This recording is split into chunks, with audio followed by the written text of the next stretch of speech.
مدينة جوبا أجمل مدينة تيار قومي سريع ودينا مدينة جوبا أجمل مدينة تيار قومي سريع ودينا اشتقنا لمونتي لماما رجينا اشتقنا لمونتي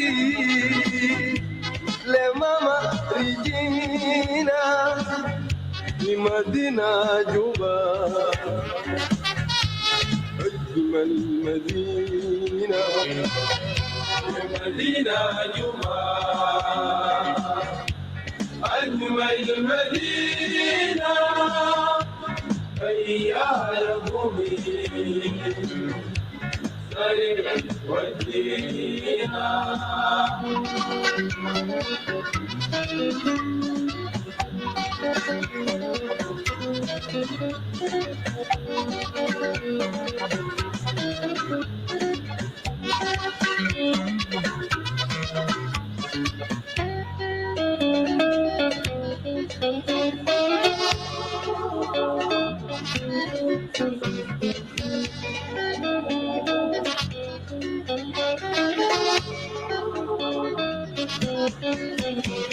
سلام بتاعكم ناس في كتوري سلام بتاعتكم ناس في ملكية سلام بتاعكم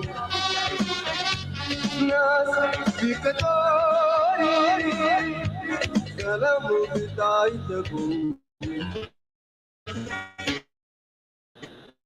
ناس في ملكية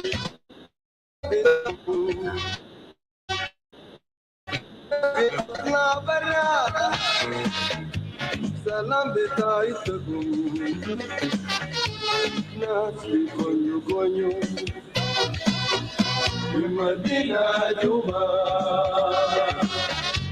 أجمل مدينة تيار قومي سريع ودينا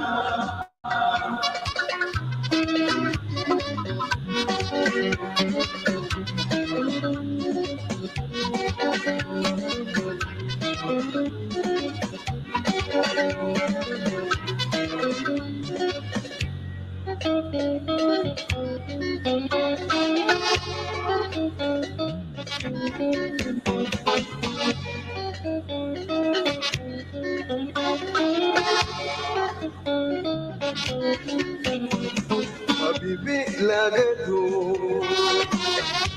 يوم في موقفي مشينا سوا لصالة يا حبيبي لقيته يوم في موقفي مشينا سوا لصالة يا كورين المدينة جوا أجمل مدينة تيار قومي سريع ودينا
Sister Pam, you're most welcome, and you can take the floor up there, and then from there we proceed to our discussion tonight or this interview.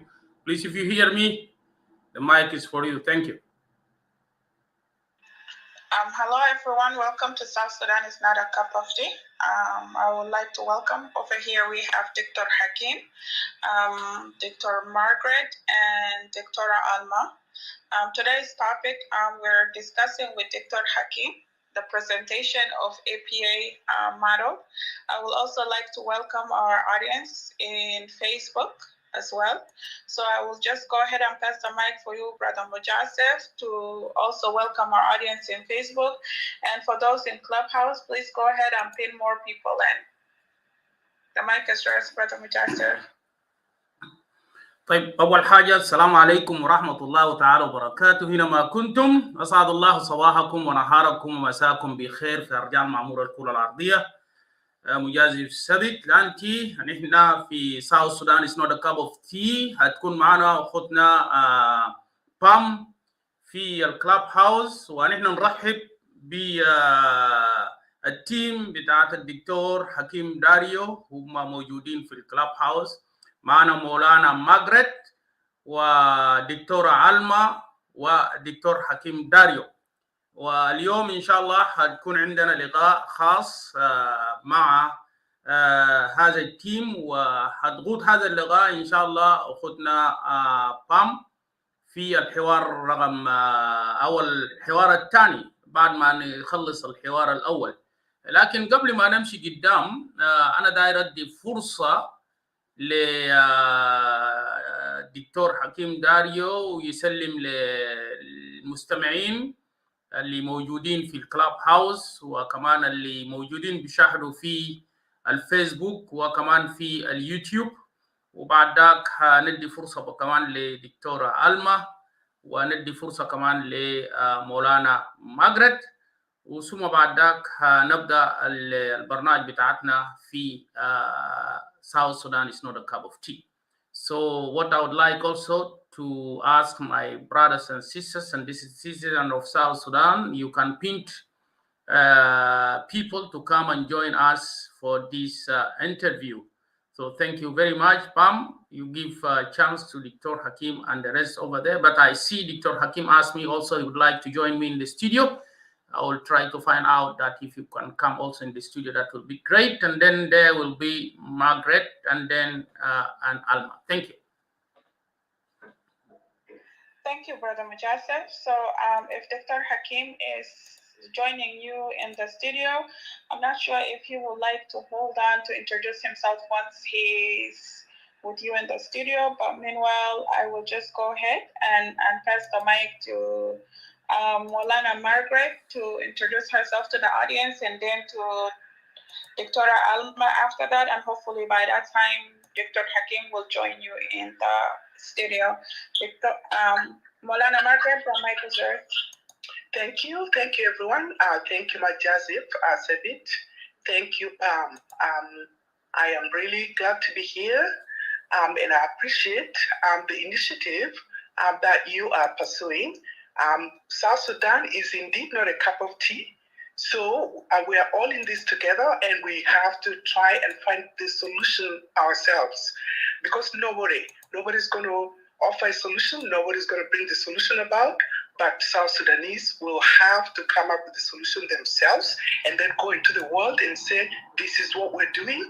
This is what we've agreed on. So I am very glad to be here, and I want to say hello to everyone around the world and in the audience, and for those who are going to be listening in and the ones who are going to be tuning in later on, thank you for this initiative. Thank you. Thank you, Molana Margaret. Then I'll go ahead and pass the mic to Dr. Alma. Dr. Alma, the mic is yours. Would you please introduce yourself? Thank you, Sister Pam, and my brother Mujasif. I'd like to thank all the audience who are listening to us and who will be listening later. I am so excited with this opportunity, which is to explain, it's a good platform that will help our people to know facts and to know all the options which are out there.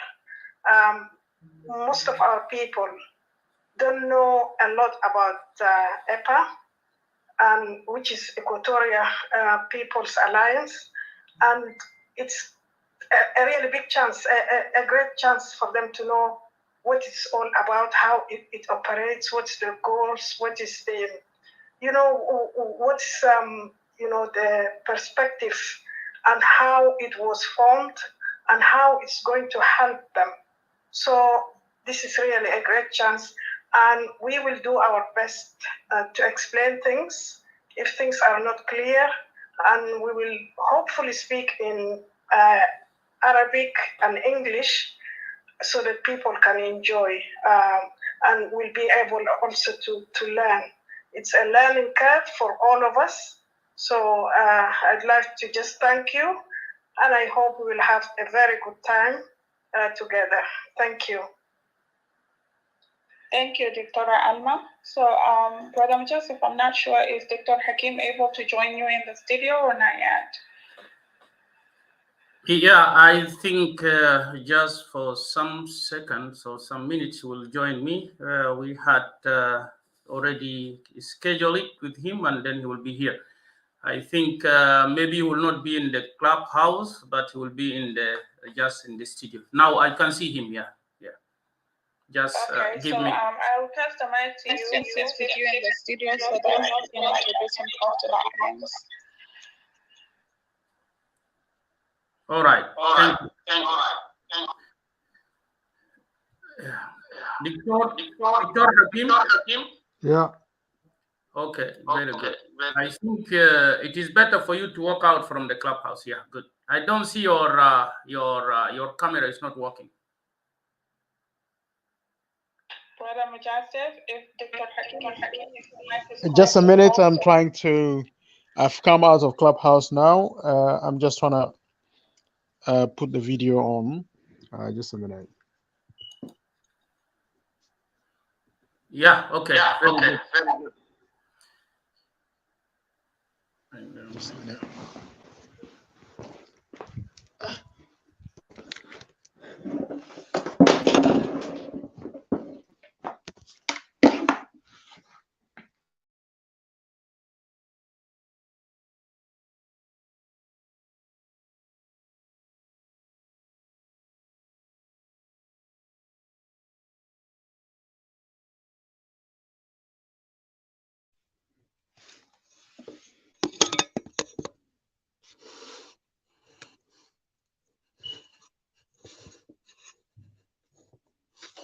Yep.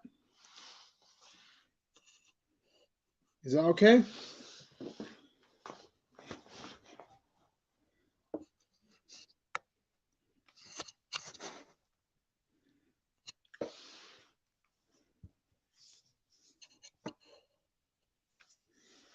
Thank you, Mujazif. I think I'm ready to go.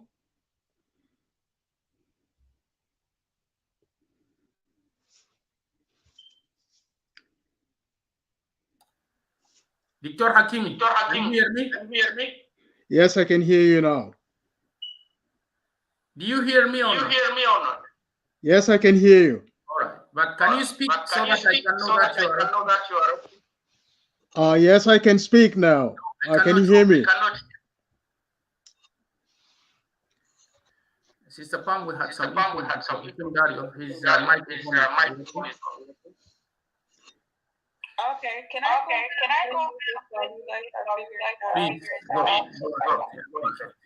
Yeah.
Dr. Hakim Kasamini? Yes, I can hear you. I can.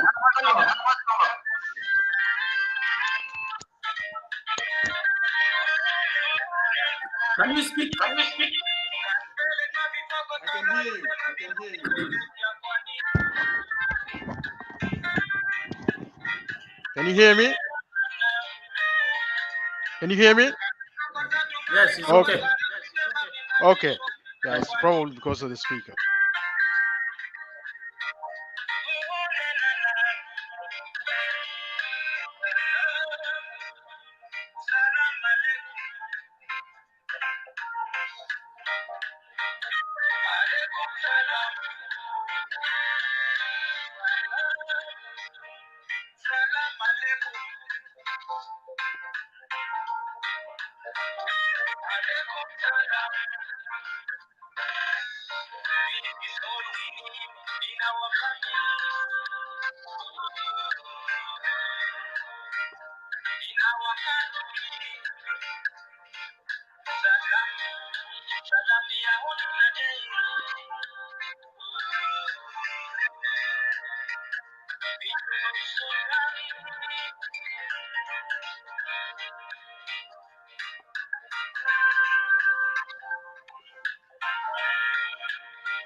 Thank you, everyone.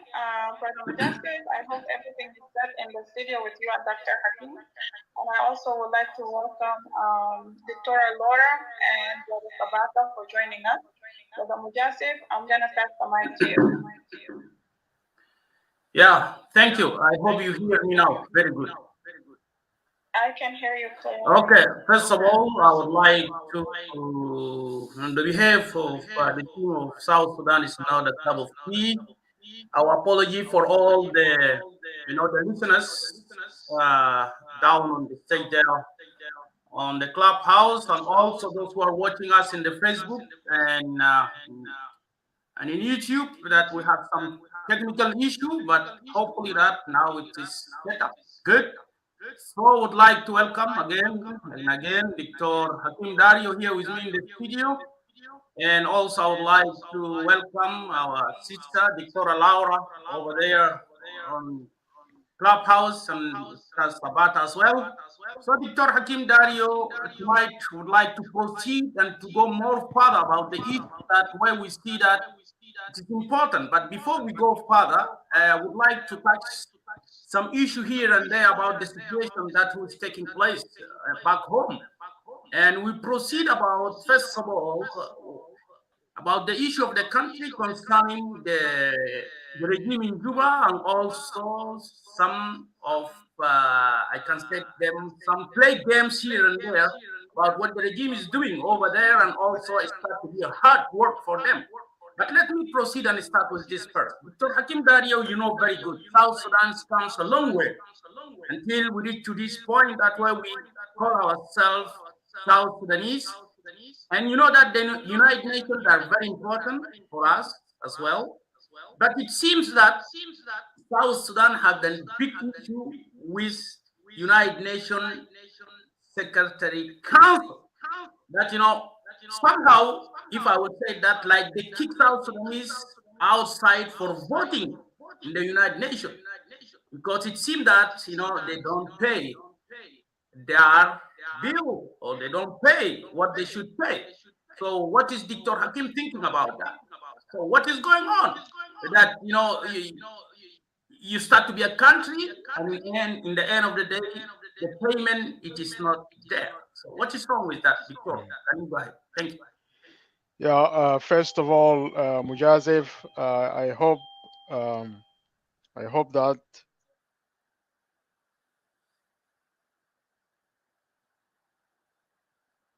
Hello? You meet yourself. Can you just okay? yeah, sorry. Um, I was just trying to adjust it. I first of all, I would like to take the opportunity to greet the audience, both in Clubhouse and in on Facebook and on YouTube. Also want to wish our viewers a happy new year. The start to this year, as we can see, has not been a very good start for South Sudan. We'll come to that later. But I think more importantly, our people are looking with expectations to the new year to bring peace, stability, and to address the issues of failure of the state. Um, South Sudan has um, been facing lately many, many challenges. Just as we begin the new year, uh, it's one of these, topical issues now you have raised about the failure of South Sudan to meet its obligations to, for example, the United Nations, its obligations to the East African community, and its obligations to other international institutions and organizations that um, you know that the country is obligated um, for example, pay its membership to the United Nations, pay its membership to the African Union, and so on. Uh, Having a country comes with obligations, comes with responsibilities, and these responsibilities and accountabilities um, play an important part in building and supporting the institutional, regional, and international relations, because these are states, member states have obligations towards international system to the to the various institutions that support international relations, international institutions working together, and that comes with responsibilities. It doesn't just come for free. Being a country and being a member of international organization institutions also brings responsibilities and accountabilities. But I think, as you have seen on this occasion, uh, sorry,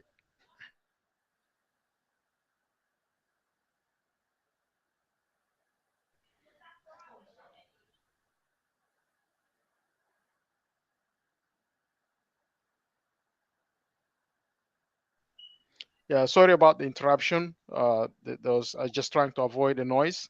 Um, yeah, so I was basically saying, being a country comes with obligations, comes with responsibilities, and being a member of the African Union, being a member of the uh, East African community, and also being a member of the United Nations means that the country is liable to um, pay membership fees being a member of these institutions goes with membership fees. And I think all of us know that if you belong to an association or you belong to a professional organization, all these professional institutions tend to levy fees in order for them to run their work, in order for them to run even at the club level. When you set up a club, you expect the members of the club to contribute to support the good causes of the club.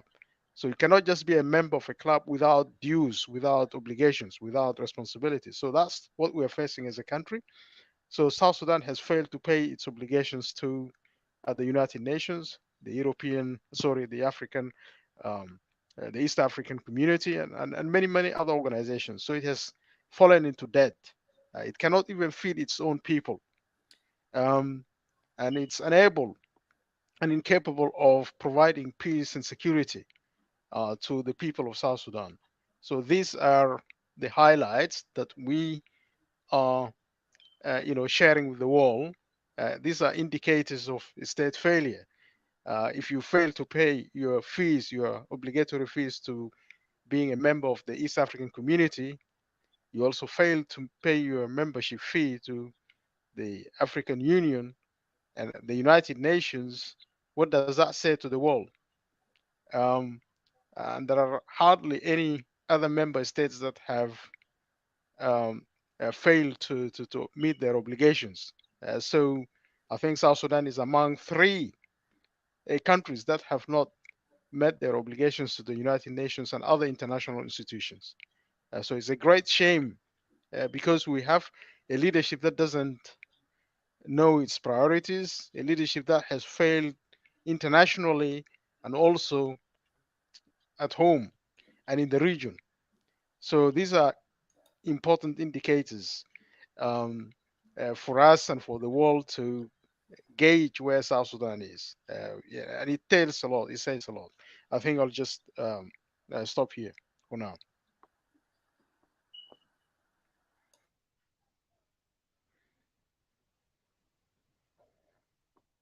I can't hear you. I can't hear you now.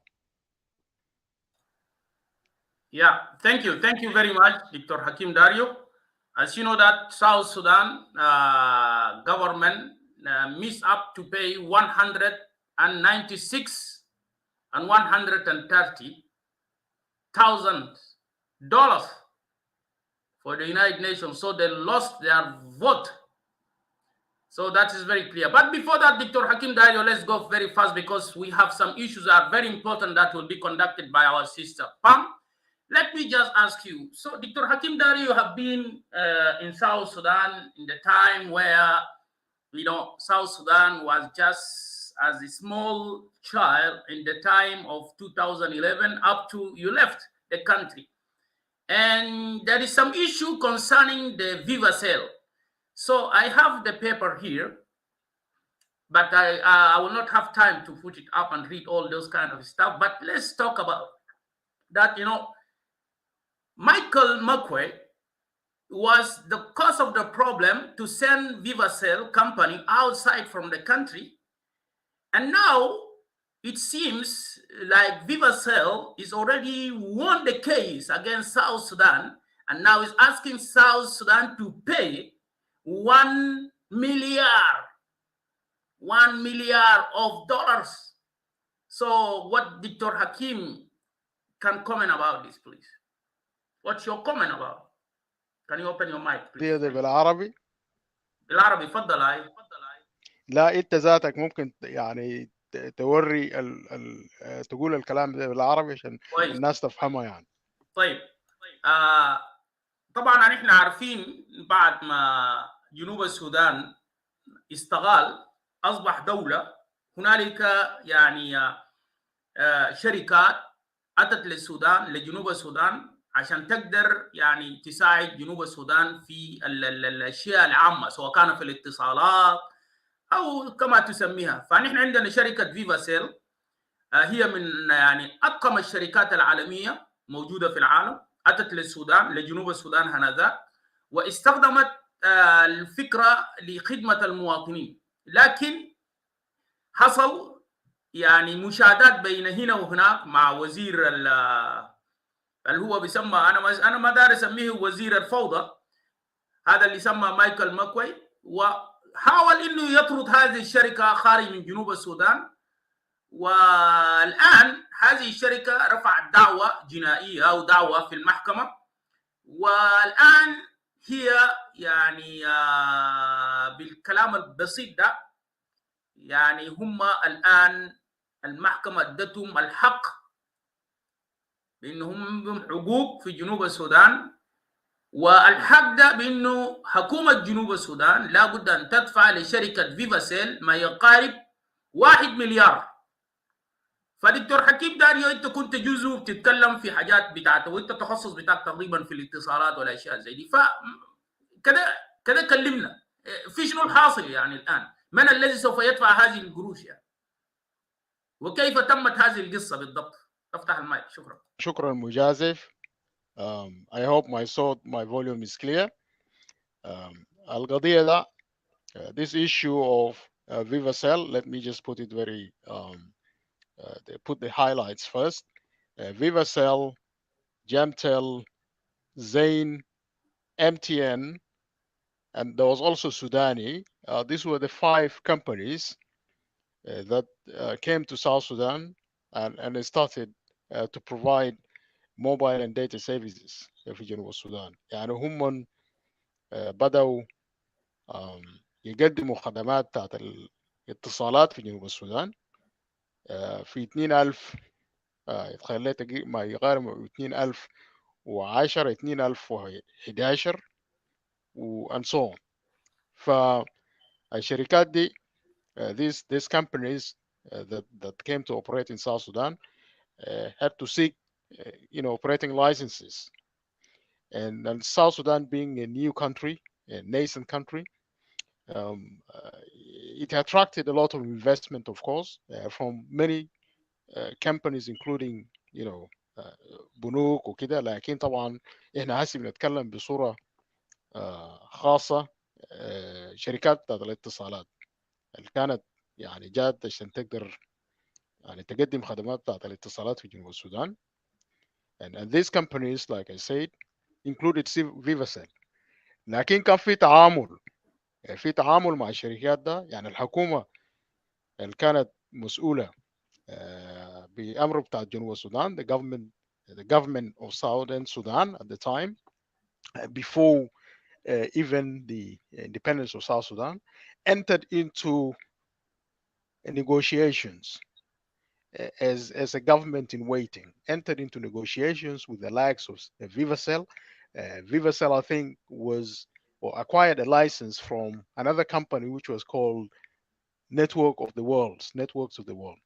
فكان في قضية بتاعت بسلع في السوق. يعني another company actually obtained the license, the license to operate a mobile to operate as a mobile operator في South Sudan, and I think this license was later sold to VivaCell.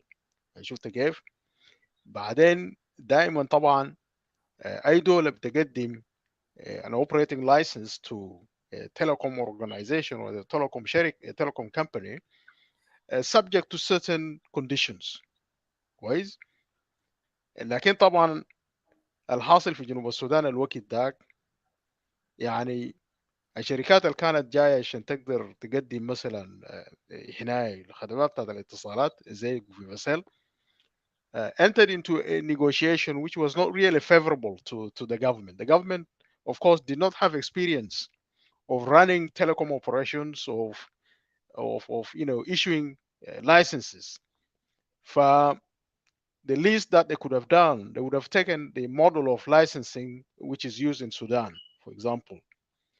لكن الطريقة اللي هم عملوا بو license, the operating license for VivaCell, they gave VivaCell an operating license without, levying taxes. يعني خدوا ادوهم advantage that انه they can operate for 10 years without paying a license fee. كويس؟ الهدف منه كان انه شنو؟ In order for VivaCell to recoup, to be able to get return on investment on the cost of entry into South Sudan to run mobile operations. فأدوا preferential treatment. So it was given a preferential treatment. It was not asked to pay licenses. License يعني مثلا زي operating license in addition to taxes that are levied on making calls. يعني مثلا تقول انك انت ممكن تقدر انت لما تعمل a telephone call you are charged for making a telephone call, whether it's a telephone call or the data call or a video call. You are charged for that service, and all these charges, the government didn't take any taxes from Vivacell. All of these charges go to Vivacell. Should they give Mafi taxes applying on Vivacell operations for this preferential treatment at 10 years. في نفس الوقت بتلقى انه بعض الاوبريتors were not treated like Vivacell. كويس. I happen to be the CEO of Zain في South Sudan from 2011, and I know that, for example, other operators were charged fees. They were charged fees for license fees, operating license fees, and it was only Vivacell or Gemtel, I think, also was treated preferentially. يعني there was no level playing field. شفت كيف؟ ما في level playing field. You found that Gemtel had investors, who are in its board. They had members from the SPLM, and also Vivacell also had a stake. The SPLM had a stake. يعني ده في أول مرة بتلقى إنه حزب سياسي أو حركة سياسية بيكون عنده شنو؟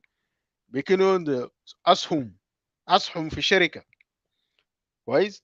ده قضايا المفروض يعني الشعب يعرفها. That people should know.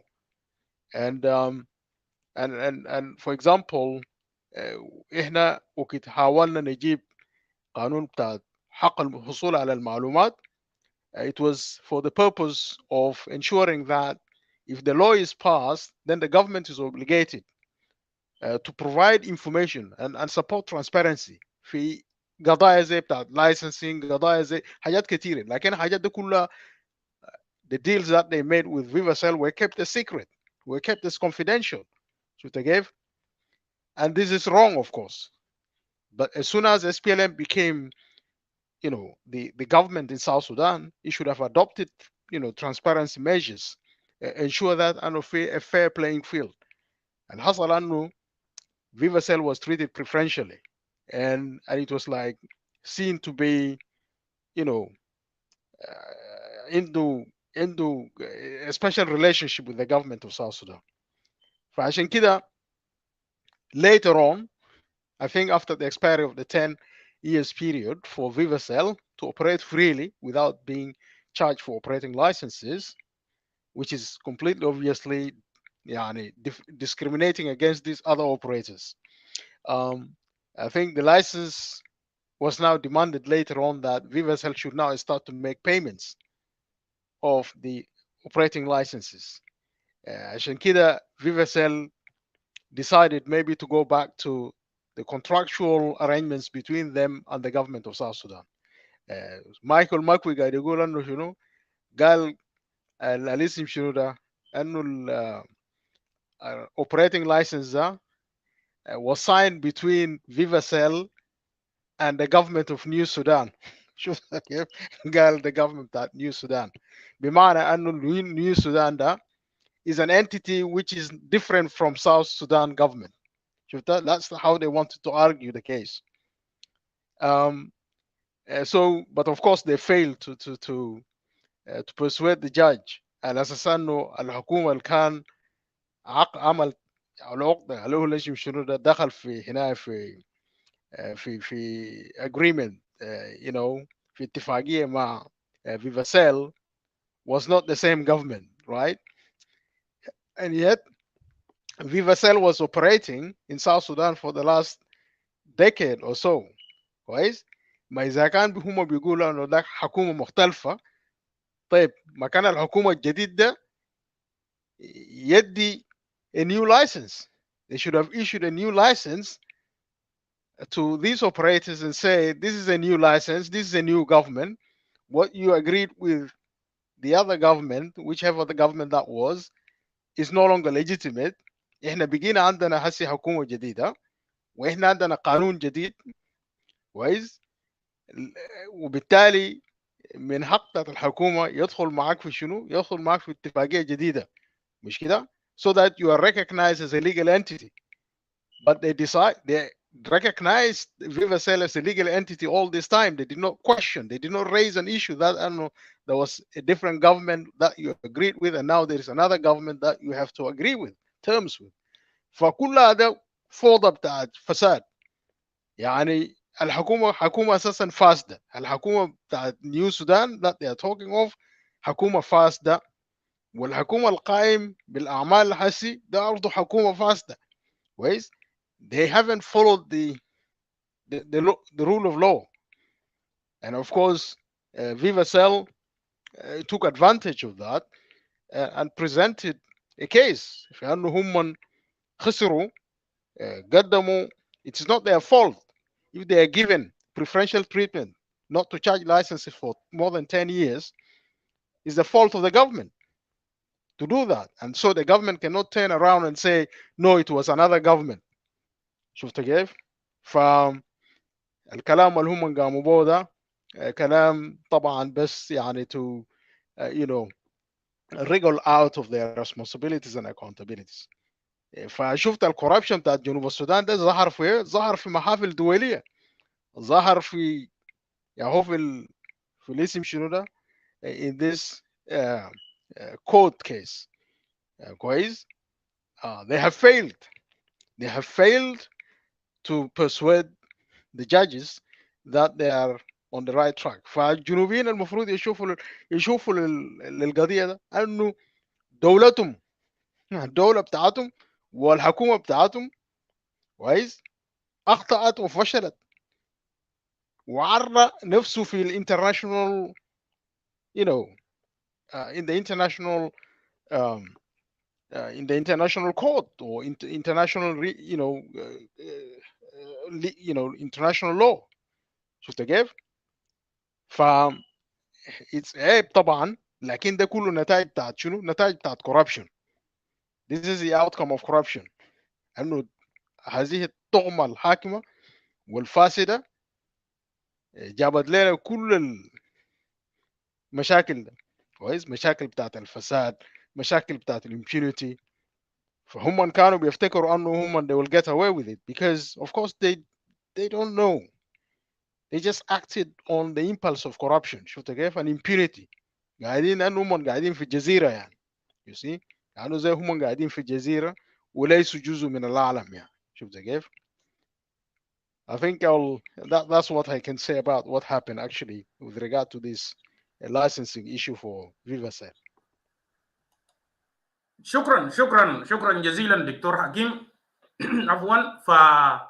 في نهايه المطاف الموضوع بتاع الفيفا سيل ده لازم جنوبيين يناقشوا فوقه ويتكلموا فوقه، لانه القروش ده قروش كتير جدا جدا وقروش خيالي. يعني 1 مليار كويس. 1 مليار ده بصراحه ده قروش ضخم.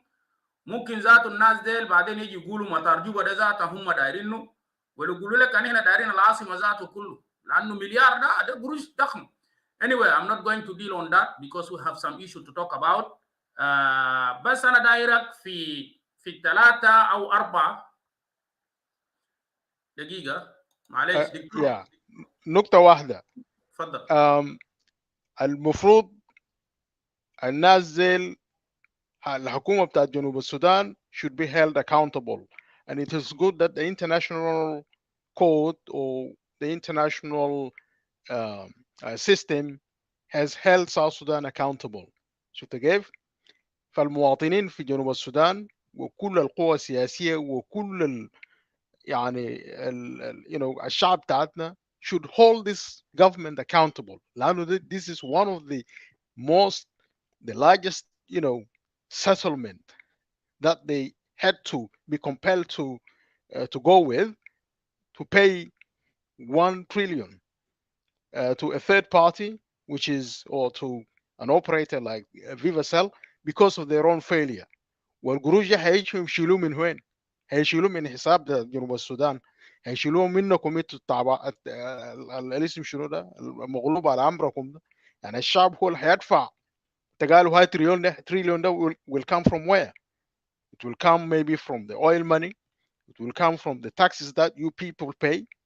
Makwi Mayendu 1 trillion. He can't pay from his pocket. But he is one of the people, and all of these leaders are responsible for making decisions that have now bankrupted the country, or would potentially bankrupt the country. I see 1 trillion that would have been invested in provision of services to the people. Like in Hasi, as you can see, who is going to pay up this? It means that you would not have sufficient budget to continue to provide social services. You cannot build roads. You cannot build institutions, because all this money is now going to go to pay the settlement. So you can see the implications and the impacts of this. فده قضية مهم جدا الناس كلها تناقشها, and these people should be held accountable, including President Salva Kiir himself. They should all be held accountable for this, glaring failure. شكرا. شكرا دكتور. نحن طبعا ما هنجيف كثير في المواضيع دي، هنجي نخصص له ان شاء الله حلقه ثانيه عشان نتكلم في المواضيع اللي موجوده، لكن انا دايرك في 3 دقائق عشان ادي الميكروفون للمودريتور بام عشان هي هتعمل معاك اللقاء بتاعت الحوار بتاعتنا الليله. لكن انا داير دكتور حكيم داريو، نحن في وضع صعب جدا جدا وفي مأزق سياسي خطير جدا جدا بالنسبه للقيادات بتاعت الاس بي ال ام الموجودين في سلطه الحكم. والان رئيس الجمهوريه في حاله صحيه صعبه، وحتى هو يعني اعترف بذلك، لكن ما زال يتقوقع في انه دار يجلس في هذه الكرسي، وفي مشاهدات هنا وهناك بخصوص هذه العمليه. ونحن عارفين يعني على حسب الاتفاقيه بتاعت 2018 من ياتي في السلطه في حاله عدم يعني اكمال سيد الرئيس الجمهوريه المهام بتاعته كرئيس، مثلا المرض ولا اي شيء اخر، المفروض يعني الذي ياتي المفروض يكون ونيقه وعلى حسب الاتفاقيه الموجود في 2018. ولو برضه شفنا المانيفستو بتاعت الاس بي ال ام كويس، الحركي الموجود في الاس بي ال ام المفروض ونيقه هو من غير اي مناقشات، من غير اي اجتماعات سريه، من غير اي مخاصصه وما مخاصصه. المفروض اول شخص معروف الان في القياده بتاع جنوب السودان في حاله انه الرئيس ما قادر يشتغل مهامه سواء كان مريض، المفروض يكون ونيقه.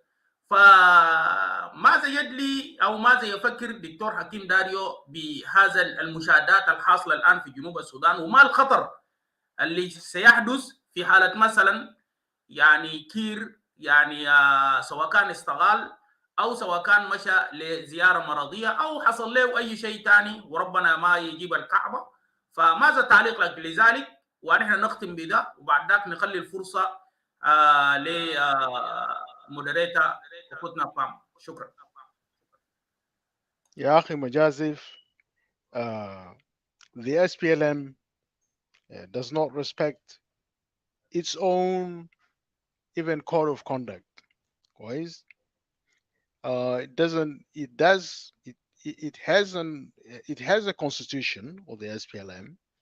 Presumably, this is something that is not operational. Is not operable. The SPLM as an institution has failed. And decision-making processes are not accountable. There is no chain of command which is legitimate. Guys, the SPLM is run by a gang of criminals who pose themselves as leaders. They're all criminals, and I, they're criminals by their action because they have allowed corruption to persist. They have taken the country to war. they have committed atrocious crimes against the state. The تفشي بتاعت اللي هو الفساد اللي احنا هسه قاعدين نتكلم عنه على كل المستويات كويس. فده الناس ما بيحترموا نظام، ما بيحترموا حتى الهيكليه بتاعت الاس بي ال ما بيحترموه كويس. هسه هم بيستخدموا الاس بي ال ام ده شنو؟ كآلية للفساد وآلية للديكتاتورية في يعني بأفراد معينين. So the SPLM institution, if you want to call it that way, is not an institution really. It hijacked is just as much as the state is being hijacked. There is no system, there's no accountability, there is no democracy. SPLM has not reformed itself. I think the vision of SPLM, if any, died with Dr. John Garang. And he was the only person who was really trying to articulate something of a vision. And I think many of the people in the country say that SPLM has lost its vision, and it's true. If maybe Salva Kiir himself is incapable of leading the SPLM, what we see is that كتلة عسكرية شغالين you know بمنطق عسكري كويس وبمنطق قبلي. And we've said this time and again that Salva Kiir himself is just a tool of the Jain Council of Elders on one hand, and you have seen انه هو عمل شنو؟ هو شجع تكوين بتاعت الميليشيات ناس زي ماثيان انيور دوت كوبيني outside of the system, outside of the rule of law, outside of the processes which a state should respect. عشان كده ما في احترام للقانون، وهم حتى ذاته السلوك بتاعتهم والعمل بتاعتهم والمنهجيه بتاعتهم في داخل بتاع المنظومه ما يسمى بال SPLM it's not credible. So if we talk about people following a system, لو كان في system داخل ال SPLM ذاته كان بيكون في system في الكونتري as a whole. لكن لانه ما في system داخل ال SPLM nobody respects it. كويس؟ احنا ممكن نتكلم هنا نقول انه بالتسلسل او بالاقدميه وما ادراك، يعني زي ما كان حصل لسلفاكير انه الدكتور جان جرانج اتوفى مات. Then he assumed leadership because he was the next to Dr. John Grant. And so you would almost logically assume that Waniga would also fit in to be the next man in command as far as SPLM is concerned. That there is no guarantee of this happening. ببساطة يعني there is no guarantee of this happening. Yes, you may think that this is what should happen, but there is absolutely no guarantee that this would be the case. Because even in decision making, we don't see evidence of consultations. We don't see evidence of there being anything called political bureau of the SPLM other than in name. But decision making is left to a few, elites who are, tribal elites who make decisions for Salva Kiir. So I don't think that people should have hope that is going to, or Dr. Waniga is going to assume leadership if Salva Kiir goes out, or they might, in theory, be forced to do that because that's what the public expect. But whether they would actually respect that or not is uncertain. They cannot really, given the evidence, they cannot be expected to fulfill that expectation in the public.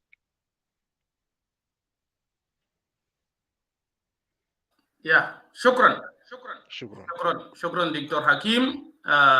انا بعد ده قبل ما ندي الفرصه للمودريتور بتاعتنا بام في الكلاب هاوس، انا داير ارجع السؤال ده تكلمنا لكن عشان الناس يعرفوا في الفيسبوك وكمان الناس الموجودين في الكلاب هاوس يعرفوا من هو دكتور حكيم الذي يتحدث الآن معنا، ومن دكتور حكيم الذي يفكر ويحاول يبني استراتيجية لحل قضية جنوب السودان، والموديل اللي هو هيتكلم فوقه مع أخذنا مودريتا بتكون في الكلاب هاوس أخذنا بام. لكن دكتور حكيم، من هو دكتور حكيم الذي يفكر ويحل قضايا اللي هو شايفه مناسبة؟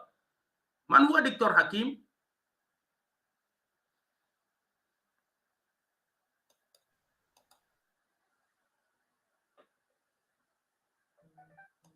You want me to introduce myself? Yes. Maybe for Yes. for many people who probably don't know or have no idea of who I am and where I come from.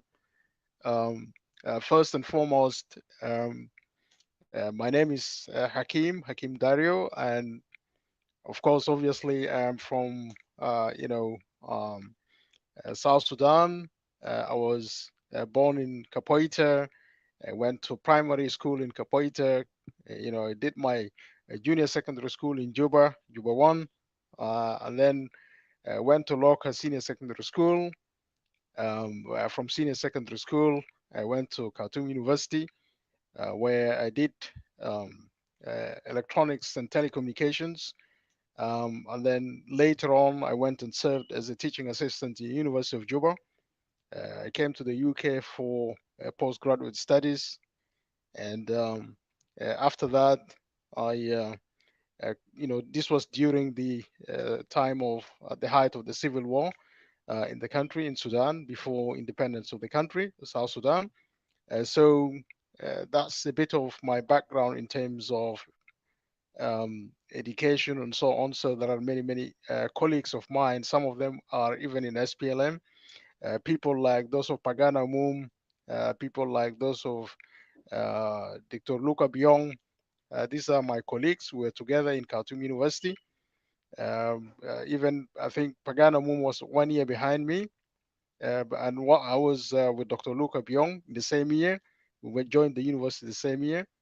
But in terms of some of the work that I was engaged with, I went back to South Sudan in 2011 as the CEO of Zain Group, Zain, a mobile operator in South Sudan.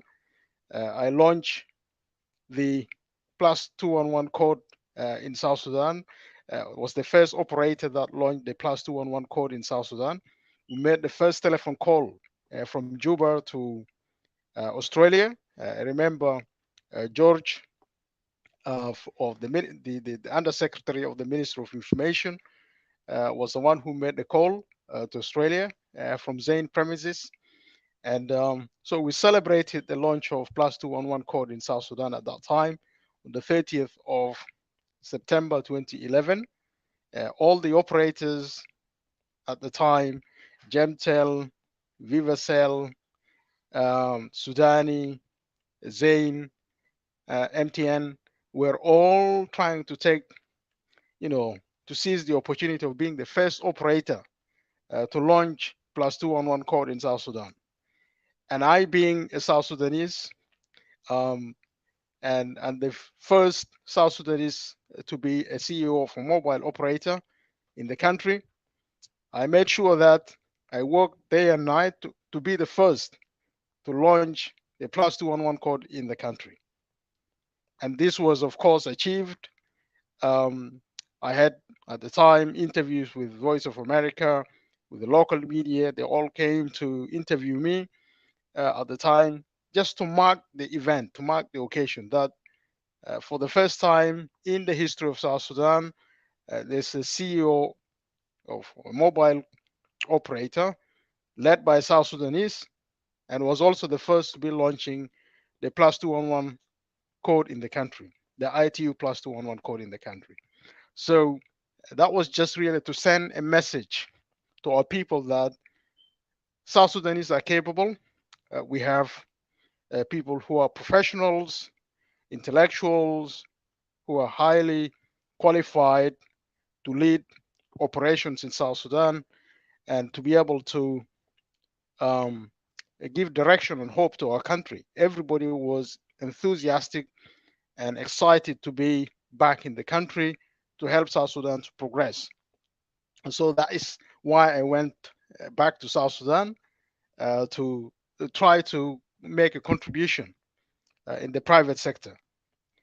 So that is as far as Zain is concerned. But I've also worked with the establishment of, we actually founded AMDIS, the Association for Media Development in South Sudan, in 2003, 2 years before the signing of the Comprehensive Peace Agreement.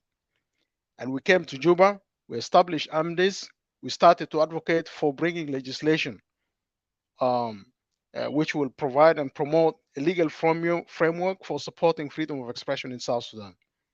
And this is where we made a big impact as AMDIS.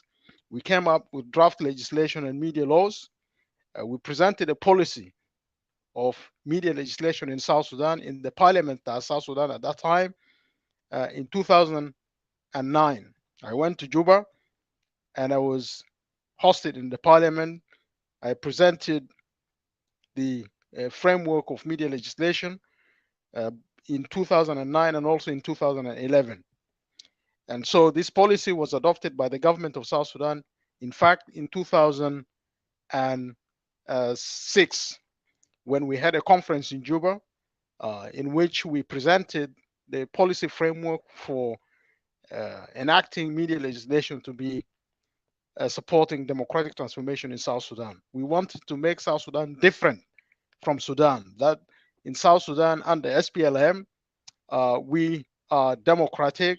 We want to support our country to democratize, and we want to create a media environment that is supportive freedom of expression. لأنه كان الوقت ذاك كان في قوانين بتاعت الهناية الصحافة والمطبوعات بتاعت 2004. The 2004 Press and Publications Act by the NCP regime at the time introduced restrictive media laws and licensing بتاعت الميديا والحاجات زي دي حاجات كلها technical.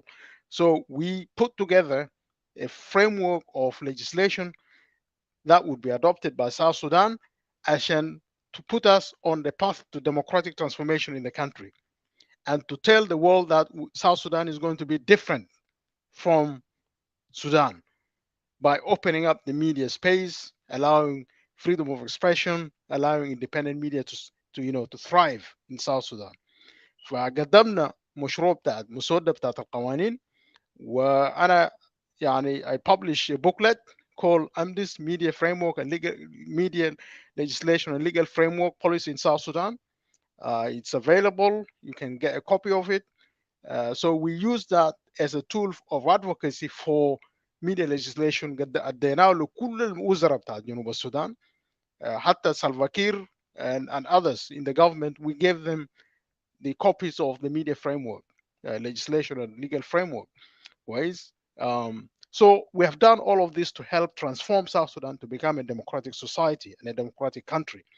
For that, this is what we contributed. So I was the executive secretary of media AMDIS for over 10 years, from 2005, 2003, لغاية 2013, or just before that, because we passed the media laws في جنوب السودان.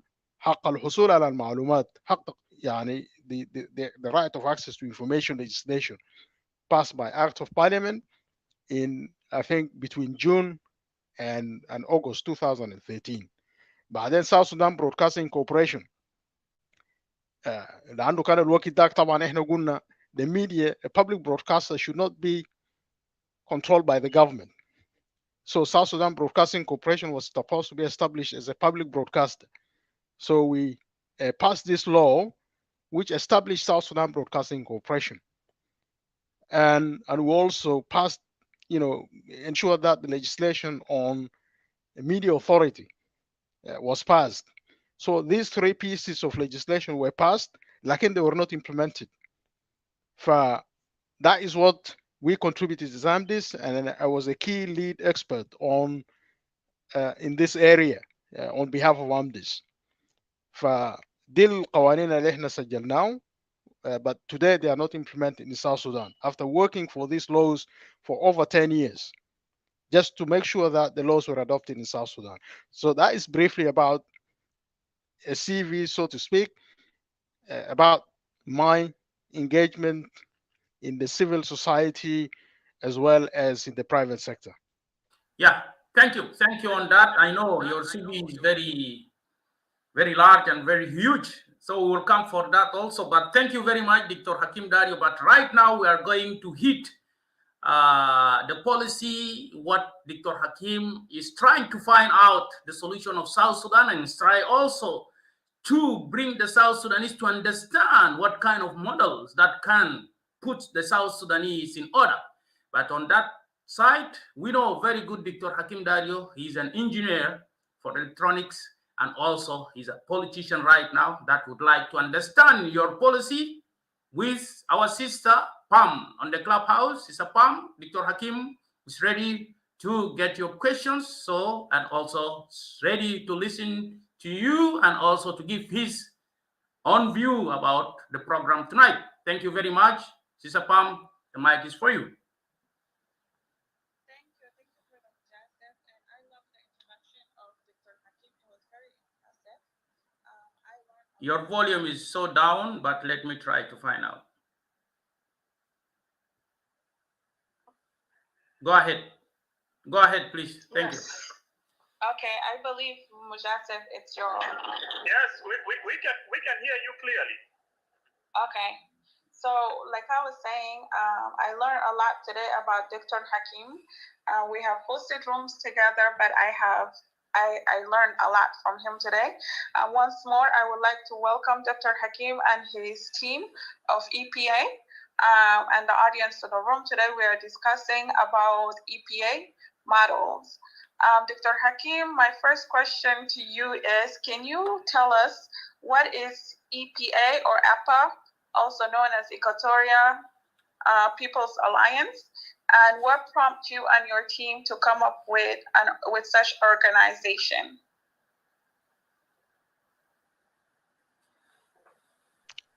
Thank you, Pam. Brother, your mic is off, so if Dr. Hakim is speaking, we can hear him. Yeah, thank you, Pam. I hope my voice is clear. This is, I think, is a very important questions for me to answer. I know many people will come and listen to this, and especially those members in the audience currently. If you may, just permit me to give a response to this question. Equatorial People's Alliance, EPA stands for Equatorial People's Alliance. There are other nuances that I'll come back to later, but more importantly, there was an initiative by the people of Equatorial diaspora, mostly, people, Equatorians in the UK, in Canada, in Australia. They came together to contemplate the future of the people of Equatoria.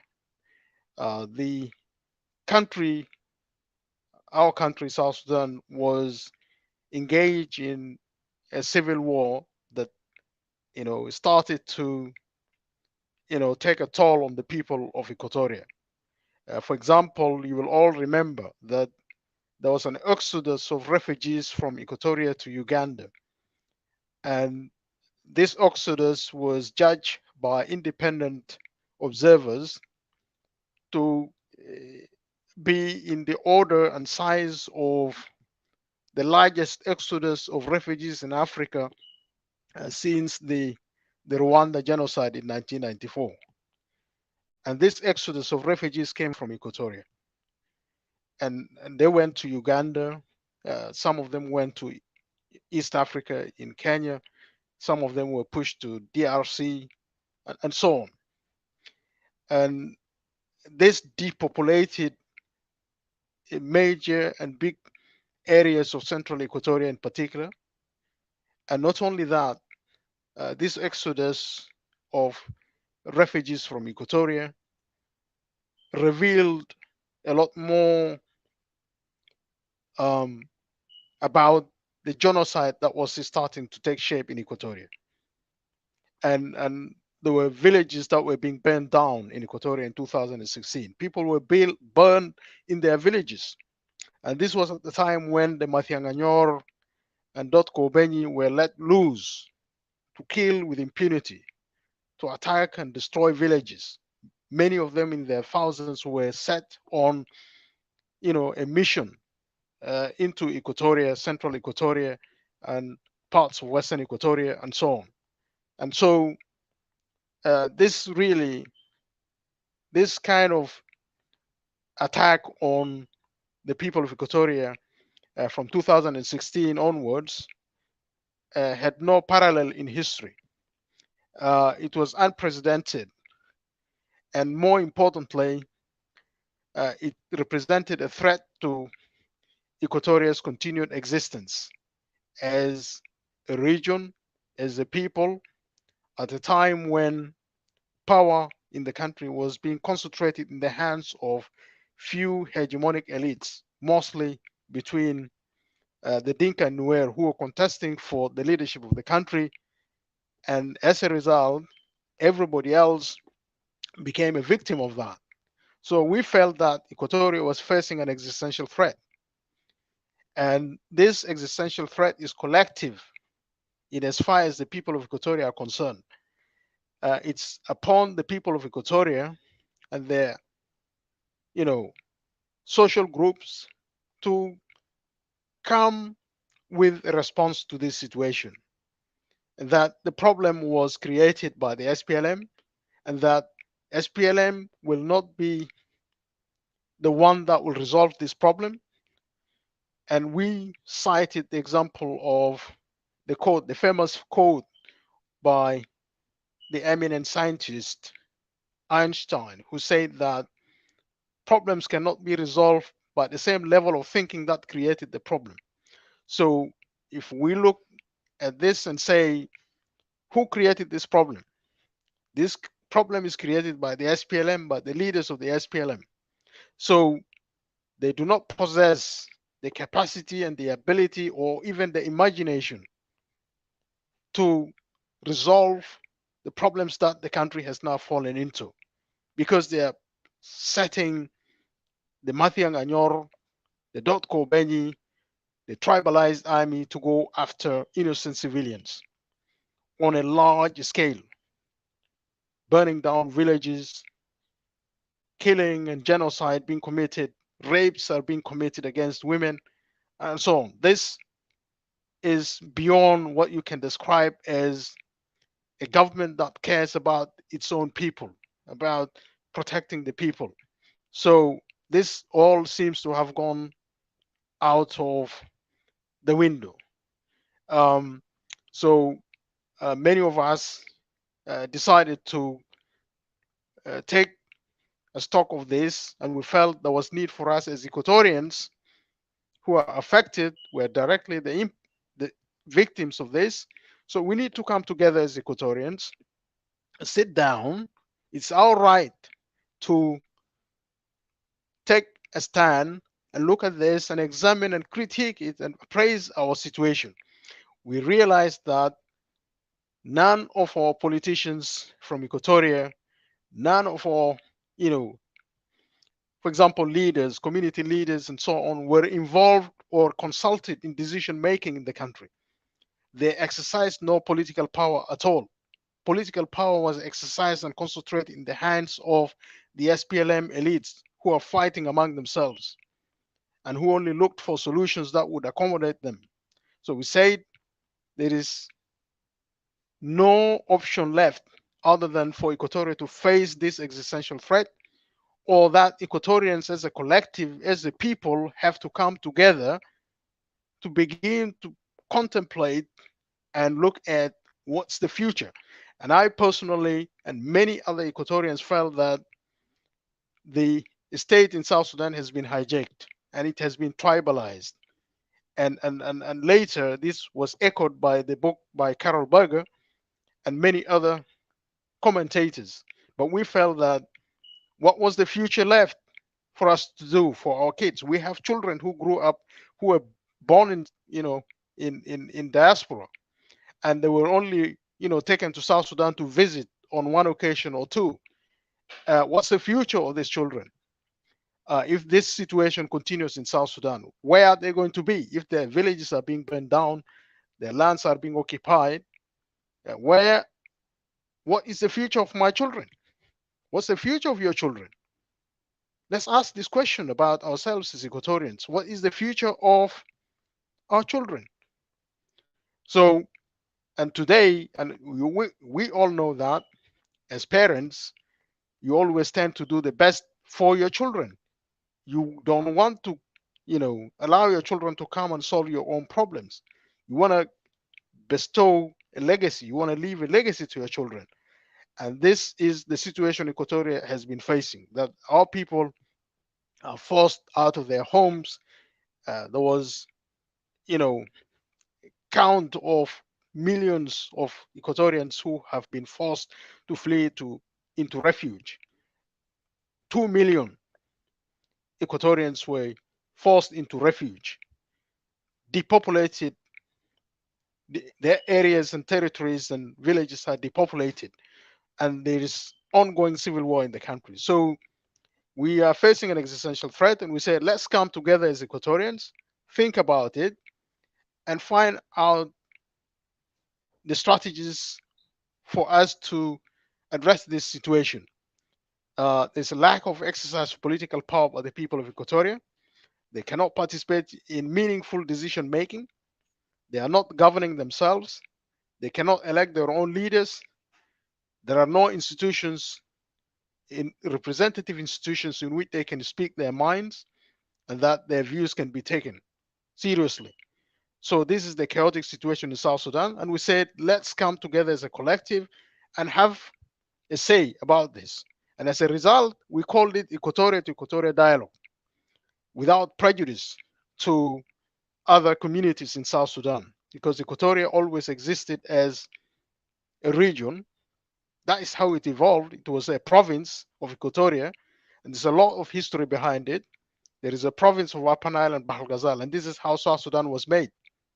So we felt that there was need for us to have a collective response to this, and we called for this Equatoria to Equatoria dialogue, on the back of which we came up with a declaration, which we call Equatoria People's Declaration and Charter of Rights. In this Equatoria People's Declaration and Charter of Rights, and this came as a result of consensus through the process of dialogue. And in the end, we made this Equatorial People's Declaration of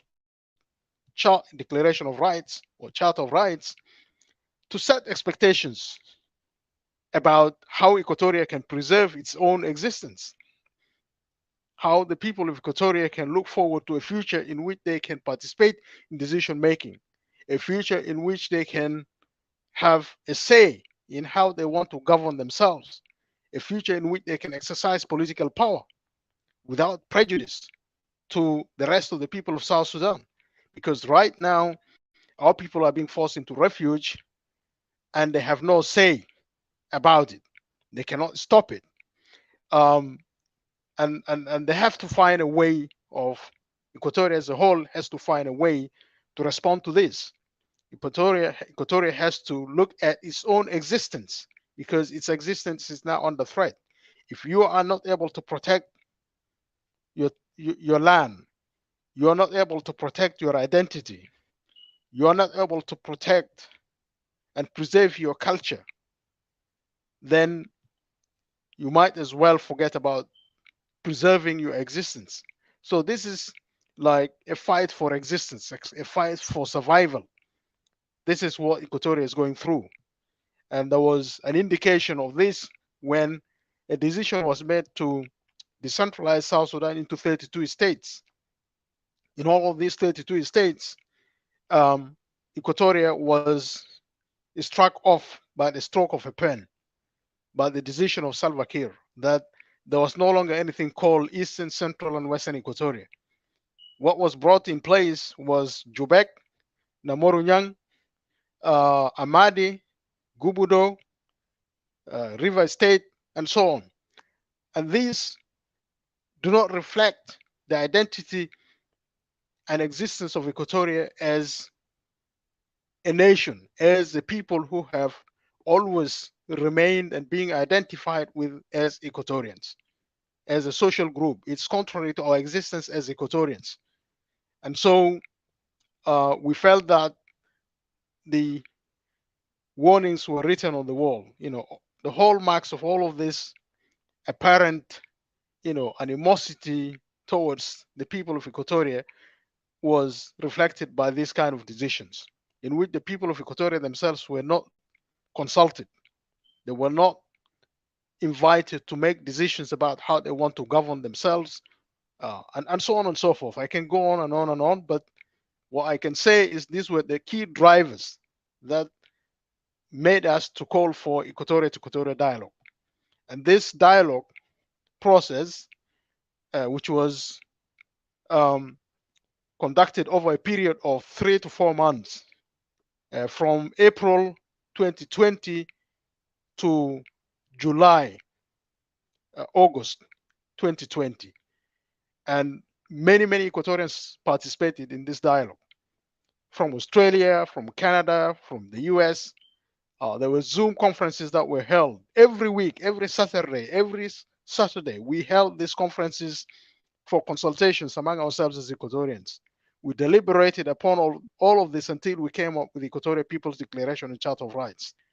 Then, after having made a Equatorial People's Declaration and Charter of Rights on the 18th of July 2020, the other question that posed itself, that begged the answer, was, okay, you have made this Equatorial People's Declaration and Charter of Rights, which you can find in our website, EPA website. If you go to EPA website, you will find a copy of the Equatorial People's Declaration and Charter of Rights.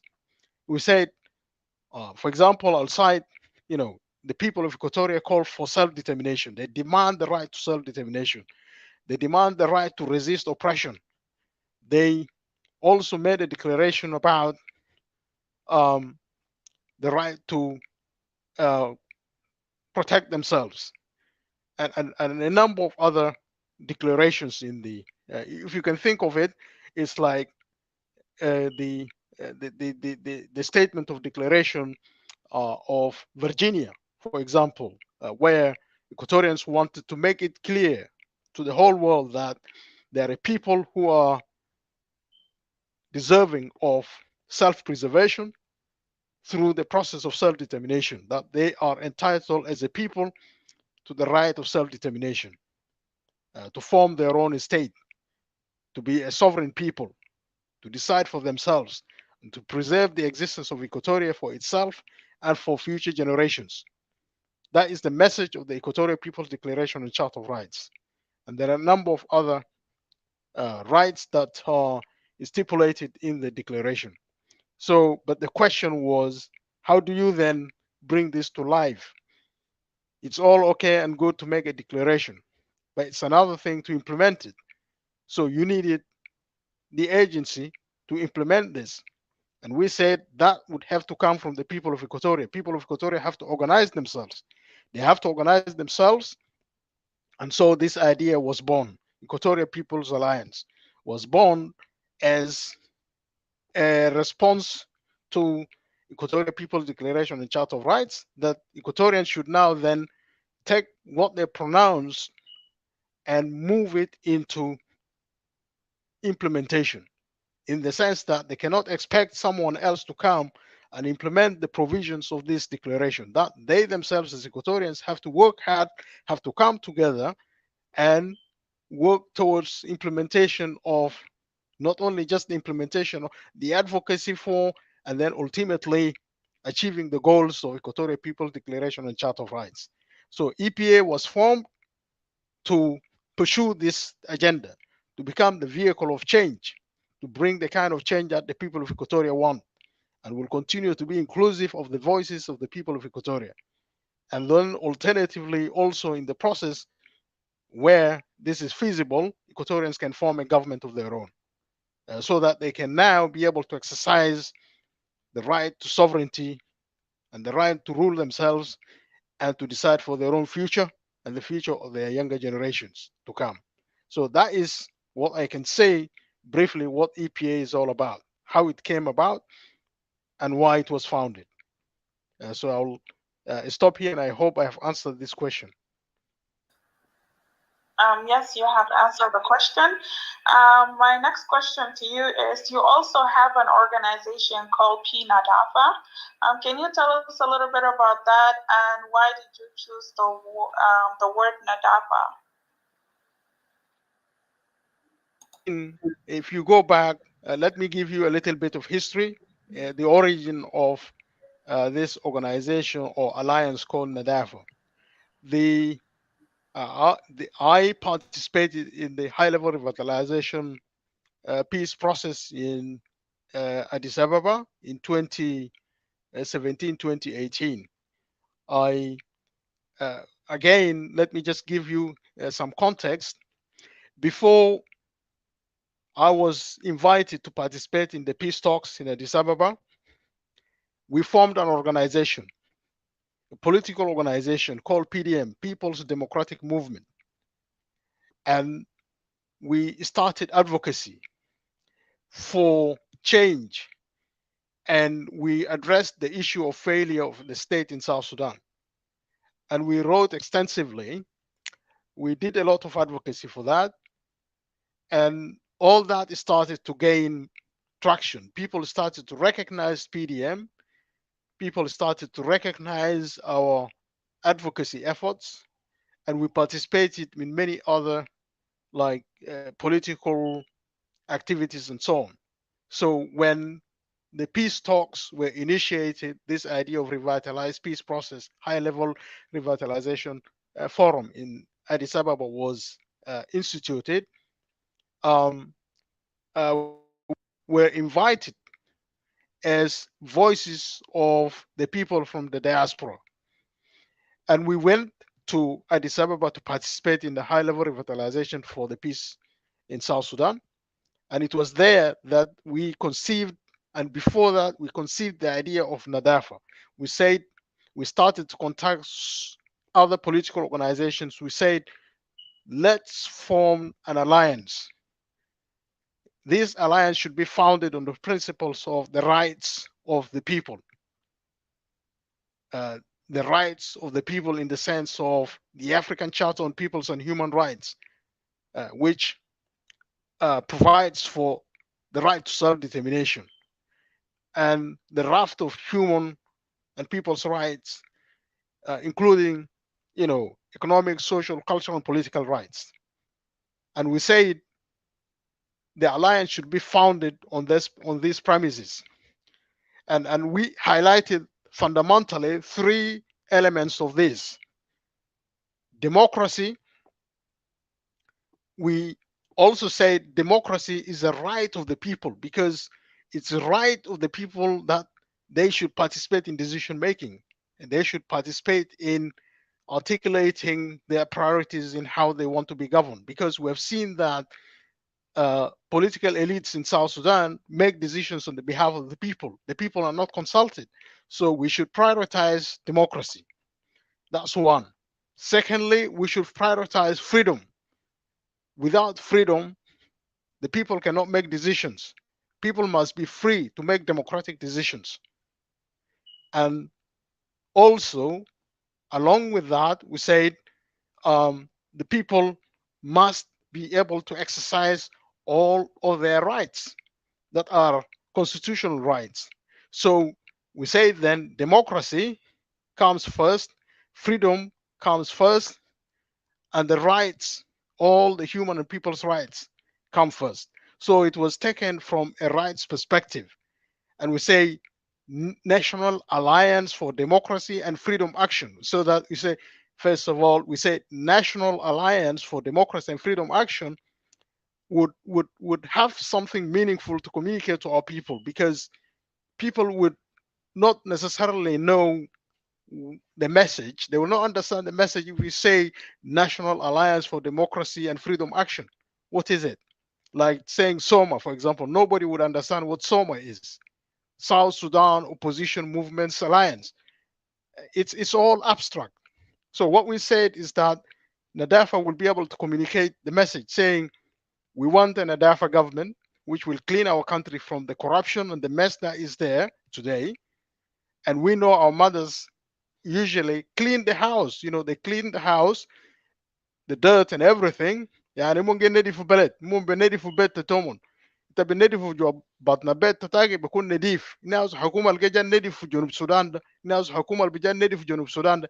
But the core message here is how we want to communicate with our people in a language that they can understand, in a simple message that they can understand. And we said we could form an alliance based on these priority principles because what we want to see in South Sudan is transformation towards democracy.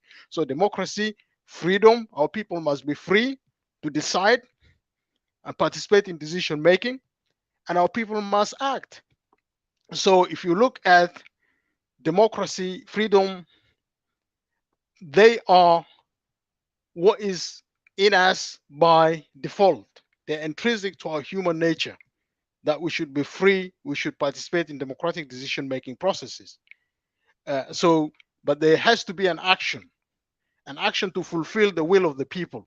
The will of the people may be that of participating in decision making to make democratic decisions. That is the will of the people.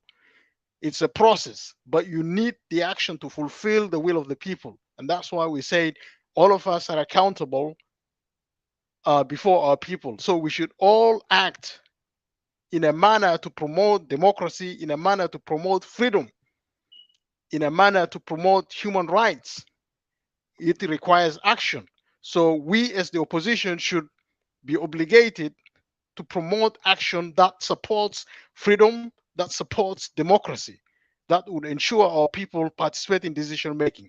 So, and that's why we included D for democracy, action, and freedom. What we need now as opposition groups, the action to bring about democracy, the action to bring about freedoms for our people to make decisions for themselves. So we thought long and hard about why we wanted to use this messaging to inculcate in our people the sense and rights, the sense and obligation to freedom, democracy, and human and people's rights. That should be the framework because South Sudan, the state is formed in order to preserve these principles of human rights, democracy, freedom. The state has nothing else to do other than to make sure that there is a Bill of Rights, and then it will take action to fulfill the Bill of Rights. So the opposition should bring about change that would fulfill these expectations to our people. And we coded this as NADAFA. And we socialized this with other political organizations, and we wanted to bring this to a conference in which we can agree among ourselves as opposition groups. So there was an opposition groups conference which was scheduled to take place in Kampala, in Nairobi, and it was actually moderated and facilitated by Dr. Basuni and others. So we were supposed to go to that conference, and we tabled this before the opposition. This is before the high-level revitalization forum has started. So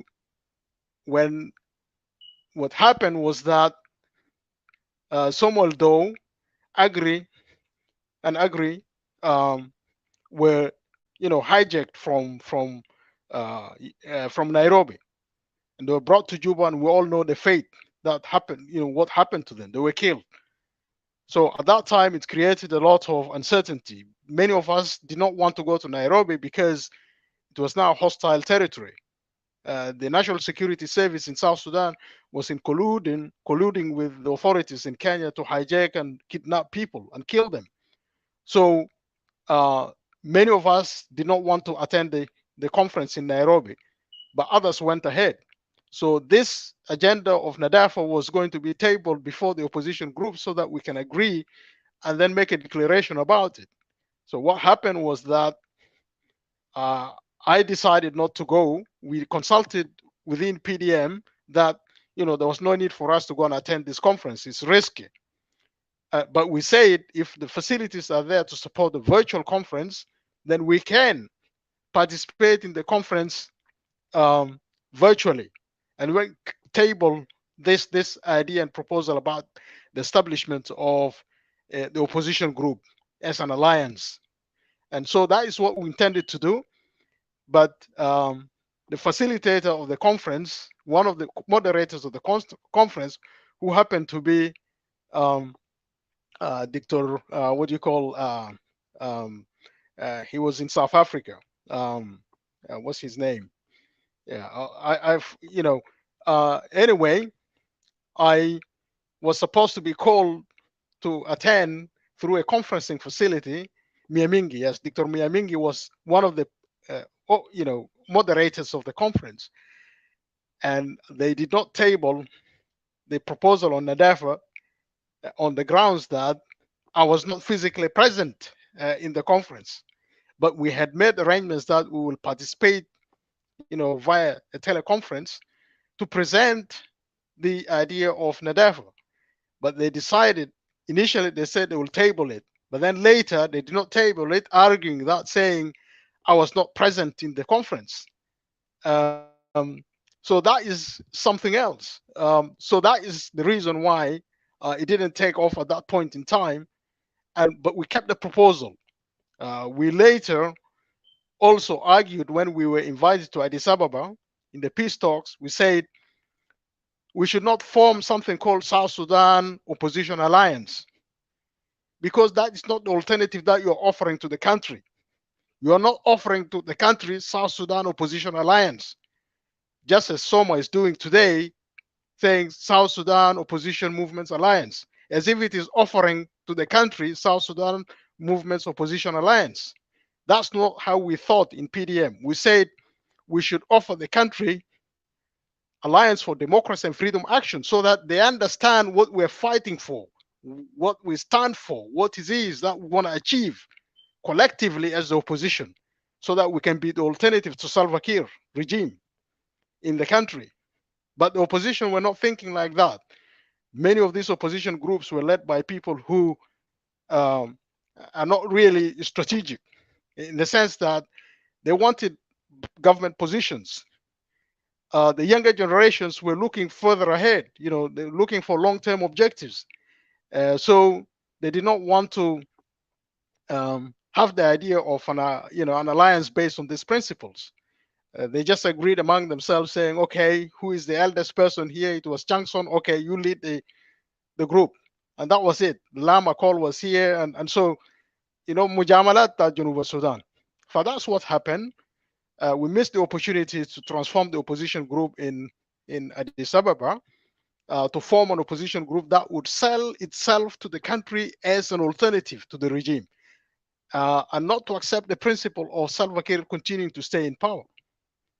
So that was the position that we tried to articulate, but it was not feasible. The majority of the opposition groups, first of all, they were manipulated, because there were people, especially the FDEs. When we put the proposal of Nadafa on the table in Nairobi to be discussed, they started to campaign against it, saying this is talking about Nadafa. It means Nadafa of Dinka, that we're against the Dinka. We want to clean the Dinka from Equatoria. You see, it's just simply because it was a leader from Equatoria who came up with the idea, or SPDM, for example. So that was, many people made comments about it in social media and so on, and they said Nadafa was really meant to be Nadafa of the Dinka. We said no, it is about democracy. It is about putting the rights of the people first. It's about freedom. That's what Nadafa is about. But the coinage is just simply to communicate with our people on the ground, to say to them that we want a government that will clean the mess that SPLM created, the corruption that SPLM created. Who is going to clean the country from it? The killings that are going on in the country. Who is going to clean the country from all of this mess? If you take the example of our mothers, they clean the house to make it clean, so that even neighbors can come and sit in a very clean place. So that is what we should adopt as the opposition groups. We should clean the country from the mess of the SPLM. If that meant we have to remove SPLM from power, so be it. And that should be our message to the country. We can sell ourselves as the alternative. But they want to sell themselves as South Sudan Opposition Alliance. And later on, we would try to avoid this. We resurrect when we didn't sign the agreement in Addis Ababa in 2018. It was deliberate. Some of us who did not sign the agreement, and I think it was only NAS and PDM that did not sign the agreement in Addis Ababa. And then later, we wanted now to say, let us create a new alliance of those who are opposed to the agreement so that the non-signatories can come together and form themselves as an alternative to the regime in Juba. That is what we tried to do. We wanted to present Nadafa as such. Initially, I remember in the early days in 2017, even when we had discussions with Thomas and others, they were supportive of the idea of Nadafa. So, because at that time, the only thing that was on the table was Nadafa, and there was no other formal opposition group that emerged as an alliance until subsequently South Sudan Opposition Alliance was formed, SOA. So all of the people who were, all the groups that participated in the peace talks, other than SPLM-IO, became what was then known as SOA. And that's why there is today SOA in government, because they accepted to sign the agreement. Not all of us accepted to sign the agreement. So these were ideological principles, ideological differences between members of SOA.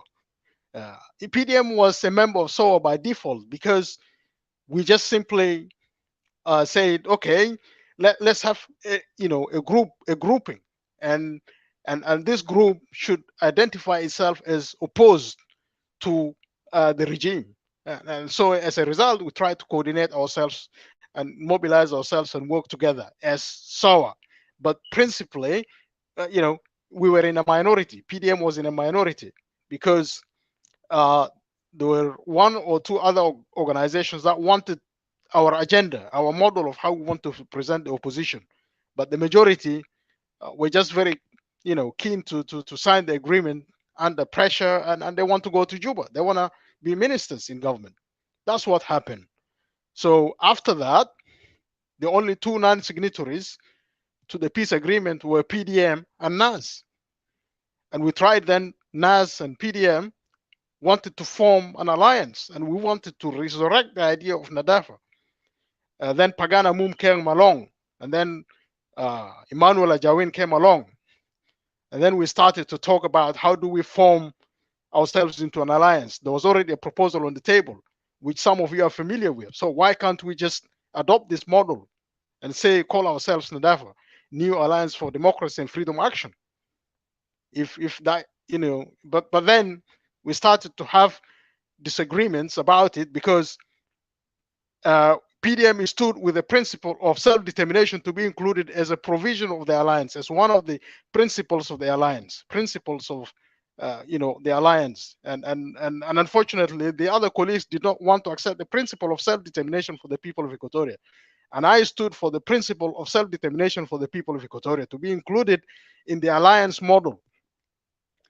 Unfortunately, the other members in the group stood against that. They did not want to include the right of self-determination in the provisions, in our guiding principles of the alliance, of that whatever alliance that we're going to form. So this became fundamental differences, which persisted and continued. And that was the major disagreement between PDM, for example, and NAS. NAS thought that the people of Equatoria did not ask for self-determination. We said PDM stands on the principle of self-determination for the people of Equatoria for all of the reasons that we cited. So that is how we disagreed. But later, some people, some political elites would like to always cite that Hakim tried to personalize this matter and say Hakim was defeated in a democratic vote. So his Nadafa was rejected because and that's why he's against this or against that. No, that's not the principle. PDM started with the principle of and the concept of the alliance long before the agreement in Addis Ababa. They started in 2016, going into 2000. We started in 2016 and then 2017. Even when NAS was formed in March 2017, we already had the idea of Nadafa. And then it was towards the end of 2017 when we were invited to Addis Ababa. Before that, we had wanted to table it in a conference in Nairobi, which most of these opposition groups attended then at that time. But they did not allow us to present to the plenary of the opposition groups on the grounds that we were not physically present in Nairobi. But we say we are not going to go to Nairobi because people are being kidnapped. We didn't want to risk it. They would be kidnapped as well. So that is mainly the reason why this thing delayed. And we went on, but we kept to the principle. And this was a policy of PDM, not policy of Hakim, because sometimes when they talk to you about it, they will only cite the name of Hakim, but they would not tell you that it is PDM. Shufta gave, and they want to personalize it and make it like it's Hakim's thing. But it was the position of PDM. And it was also the position of PDM to recognize the right of self-determination for the people of Equatoria. And we presented that in our proposal to the IGAD. And it was one of the reasons that we objected to the way the peace process was being conducted in Addis Ababa. And on behalf of PDM, I wrote a protest to the chair of the AU. And as a result of that, I was suspended from the peace talks. And then later I was reinstated because I dared to write to the AU, because the AU is the oversight body to the IGAD peace process. But we had, as PDM, we disagreed and we wanted to express our opinion. So for all of these reasons, what I wanted to say is that Nadafa was a policy initiative by PDM, which was being sold to the rest of the political organization. And later, because we also insisted on the right of self-determination for the people of Equatoria, some people did not accept that. Some people did not want that, especially those who became members of SOMA. And we actually had to vote on this. We had to vote. We said, do you include the right of self-determination or not? And I don't want to say who voted for and who voted against. But PDM voted for the inclusion of the right of self-determination in our alliance model. And even still today, we're saying the right of self-determination should be democratized. And I will come to that later on. So that is really what I can say about Nadafa. Now, there was a paper which we presented to the conference of Sudanese program in Manchester in 2021. In this conference, we wrote a paper by EPA.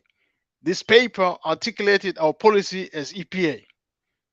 It's like a white paper of EPA.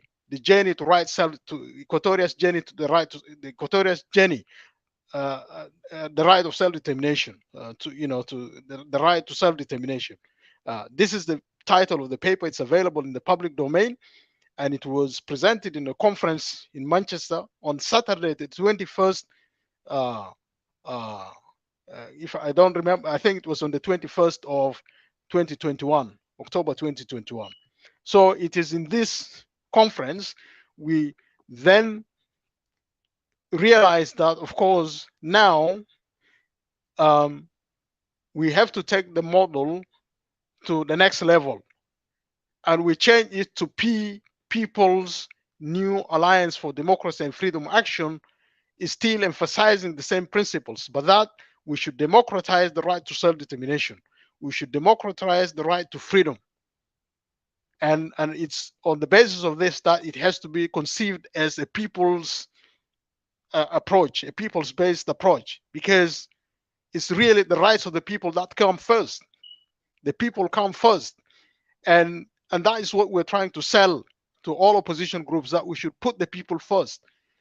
If we put the people first, it means that we're putting the rights of the people first, the economic, social, cultural, and political rights, decision-making processes, democracy, freedom. Freedom belongs to the people.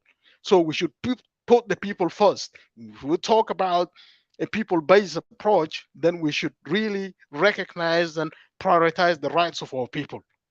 The right to self-determination, the right to freedom, the right to democracy, and further later down the line, say, as the state has failed, sovereignty is vested in the people. The people come first. When the state is hijacked, then you are only left with recourse to the people to decide the way forward. And that's why we said, but we should not stress the acronym. The acronym was only meant for when we get, into a process of engagement with our people on the ground. We say we want to bring change. We want to bring, a government that will, you know, put your put the people first. ده حكومة النظافة. إن عاوز يجيب له حكومة النظافة اللي بيجندي في بلد ده من وساخة SPLM. مو بعرف النظافة حكومة النظافة. This is in a very simple language that our people understand. They will not understand these other things, but they will understand something simple. Like حكومة النظافة جا يعني حكومة ده جا ندي في بلد حكومة ده جا ندي في بلد من وساخة ده وساخة ده شنو corruption وساخة ده كاتولوناس وساخة ده حكومة سالفا كير وساخة ده السياسيين اللي سرقوا قروش تبلد تتومن ده كله وساخة لاس يجيب لنا وساخة في جنوب السودان كأن النادي في جنوب السودان أنا من وساخة ده كله إنه كتو جوا ده في إيده تتاون نتاون كمواطنين. So that is really the message, but let's not overstate it. Some people try to take it out of context, but the key principles that we want to articulate is freedom, democracy as the will of the people. The will of the people can be demonstrated through democratic means because the people need to participate in decision making. That's one. The people must be free to make decisions. They should not be constrained. But now, are our people free in South Sudan? Are our people free to make decisions? Are our people free to be consulted, not to be intimidated? You see, our people are not enjoying their rights. عشان كده احنا قلنا put the people first. And when we say put the people first, it means put the human rights of our people first, including the people's right to self-determination, including the people's right to economic, social, cultural, and political rights.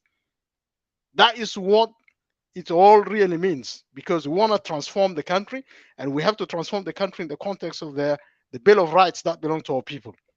That should be Al-Qasim al-Mushtarak. When we made Equatorial People Declaration and Charter of Rights, it's not different from this approach. Put the rights of the people first. Put the people first. Put their human rights, their economic, social, cultural, and political rights first. So that is really the context of what we are saying here. So I think I'll stop here and give you the opportunity to ask the next question. Thank you, Dr. Hakim.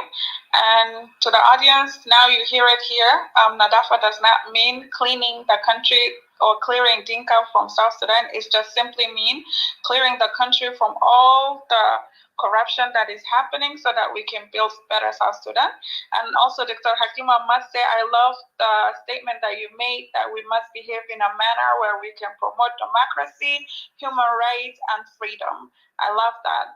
So in the spirit of clearing up some misconceptions, before we go to the question where we talk about solutions that EPA is offering for the problems that we have in South Sudan, I have one more misconception that I am hoping you can clear out. And some of the South Sudanese, especially Equatorians, seems to have some level of confusion on where you stand politically. And my question for you is, are you advocating for separation of Equatoria? That's an important question. I was asked this question already before. I have come to the conclusion that the people of Equatoria, deserve to determine their own future. And if that let me explain it this way. Like I said, there are three dimensions to it. Dr. Laura presented a paper on this subject, identified three parameters or three variables: land, people in that land, identity, and cultures. If you look at the land of Equatoria, there's a lot of history behind it. If you look at this land, is being occupied, is being abused, and talk about demographic change. I wouldn't want to go into the details, but I think you get the idea. If you come to the identity of the people of Equatoria, they are a social group that considers and looks itself as a nation. It's just that they don't have a state. They're already a nation, but they don't have a state. Third, they're at risk of existential threat to them and to their posterity. And there is nothing preserving and protecting them. So the government, if you go by account of the murders that have taken place in Equatoria, the massacre in Ngangala, Lokeliri, the Agoro incidents, the Aboro, people were being burned in their villages, right in their villages. And this goes on to Lobonok, goes on to, you know, um, for example, Kajukeji, the killing of chiefs there, the setting of, you know, cattle on farming, and all of these people are being killed with impunity, and there's no intervention. And today, yesterday, or the day before yesterday, the the chairmen of all Equatorial community organizations, all the chairs of communities, community chairs, across the whole of Equatoria, signed the petition to Salva Kiir, and they made it very clear that they are facing an existential threat, and the government is not acting. The government seems to be siding with the cattle herders that are well armed. They monopolize the arms. They monopolize, violence in South Sudan. The government and the Dinka militias, the Matianganyor and so on. These are the groups that monopolize violence in South Sudan, and they commit atrocities against the civilians in Equatoria. They are rebels against civilians in Equatoria, even though there is a so-called government which does not do anything. And that was the call, the genocide that was sounded when 2 million Equatorians were being forced into exile. So, but I cannot make a decision by myself to separate Equatoria. It's Equatorians who would have to do this. But I stand with the separation of Equatoria. If that is what the people of Equatoria choose, I stand with it, because these are my people. They cannot, go for existence as an existence that does not preserve their future posterity. So yes, I stand with separation of Equatoria, if that's what people want to hear. But it's nothing wrong. There's nothing wrong with it, because it's about freedom. It's about choices. Just like we decided to be free from Sudan. Why did we become free from Sudan? Because we want to preserve ourselves as South Sudanese, as a cultural and social group that was different from Sudan, that was abused, that was not enjoying its freedom. But now our people's rights, our people's lives are at stake because of a system that has brought us together as South Sudanese. But look what's happening now. Dinkabor, Nuer march armies into Greater Pibor to kill people with impunity there and to sell their children in the market. I mean, is there a social fabric that can ensure that we're a cohesive nation? There's no nation. The state has failed. Who is going to protect you? If the government here cannot protect Equatoria, 10 people killed in Nyangala, their lives are at stake. Why should they be killed with impunity? In Lokeliri, why are people gunned down? And this so-called government, is that what we want? Is that the kind of fate that we want to see for Equatoria? Of course not. No. So Equatoria must be free now, not tomorrow. Equatoria should be free now. And freedom is a right. Freedom is a right. We don't know why the I mean, like, say for example, why are the Dinkas not calling for freedom of the Dinka? Why are not calling for preservation of their existence? Because there's nobody who is, putting their lives at stake, right? So the question really here is that we have failed as a nation because we have never been a nation anyway. We are trying to form a nation, but it is failing. So Equatoria cannot be held a hostage to this kind of situation. So I think my simple answer to that is that yes, I stand for separation of Equatoria. There's no doubt about it. I stand for separation of Equatoria, but I'm justified as well. I'm justified because it's a question of freedom.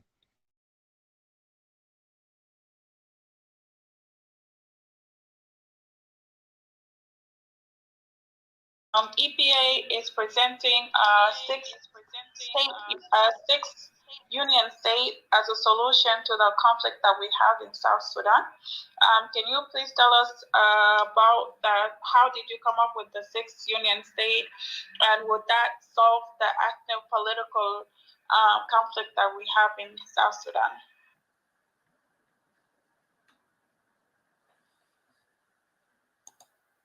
Dr. Hakim, like I said earlier on, there's a paper, right? Yeah, you have to start from the beginning because it was muted. All right, okay. Yeah. And then كان دخلت لنا عربي جوبا شويه كده وشربت حبه مويه بكون حلو برضه. اوكي ما بطال. احنا عاوزين دولة اتحادية، عاوزين دولة اتحادية انتقالية. يعني بمعنى آخر what we want is the idea of a union state, to simplify it. I will try to give examples to make it, to simplify it. انت لما تشوف مثلا زي الدول الأوروبية، the European Union. The European Union is formed of about 21 states. And each state, of course, is a sovereign state. And then they have this European Parliament in Strasbourg. I actually happened to visit it with Mujazif. We went there together. We took pictures. And then in this model, it is voluntary. These states came together into a union voluntarily. And also each member of the union can also opt out. Yeah, for example, the UK decided to opt out of the European Union. It was a member of the European Union. It opted out and wanted to preserve itself as a sovereign state because it cares about being free. It just wants to be a free nation, not to be part of the European Union for different national reasons. Even in the UK itself, you have 4 nations. You have Scotland, you have England, you have Wales, you have Northern Ireland. That's why they formed the United Kingdom. So on the basis of this framework, still every nation has a right. If they want to opt out, they can decide so, if the people decide so. A few years ago, Scotland actually called for referendum to be a separate state. They want to opt out of the Union of the UK. They went to a referendum, but the majority of the people did not support separation. So it remained. But now they are still seeking to go to another referendum. Right now, as we speak, the Scottish want to have another referendum. They want to opt out of the UK. And they may want to become a member of the European Union. If the people so decide, if the Scottish people decide, they have their own parliament, they have their own regional government of Scotland that legislates on all sorts of issues. So this is just an example of a union state. The UK is a union state. The European Union is a form of a union state. If you go back to the Soviet Union, possibly, also the Soviet Union was a union state. And then it disintegrated. And out of it came several states. يعني the Soviet Union اللي هو الاتحاد السوفيتي كان فيه أكثر من كم دولة، لكن اتفككت فيه مع بعض. اتفككت إلى أكثر من 3 4 5 و10 دول. كويس؟ وبريطانيا عندها 4 شعوب، يعني لما تشوف مثلا في كاس العالم، في كاس العالم 4 countries represent the UK: Scotland, Wales, Northern Ireland وإنجلاند. كلهم عندهم فلاج بتاعتهم براو, and they are entitled to participate in the World Cup as different nations, but they come from the same country.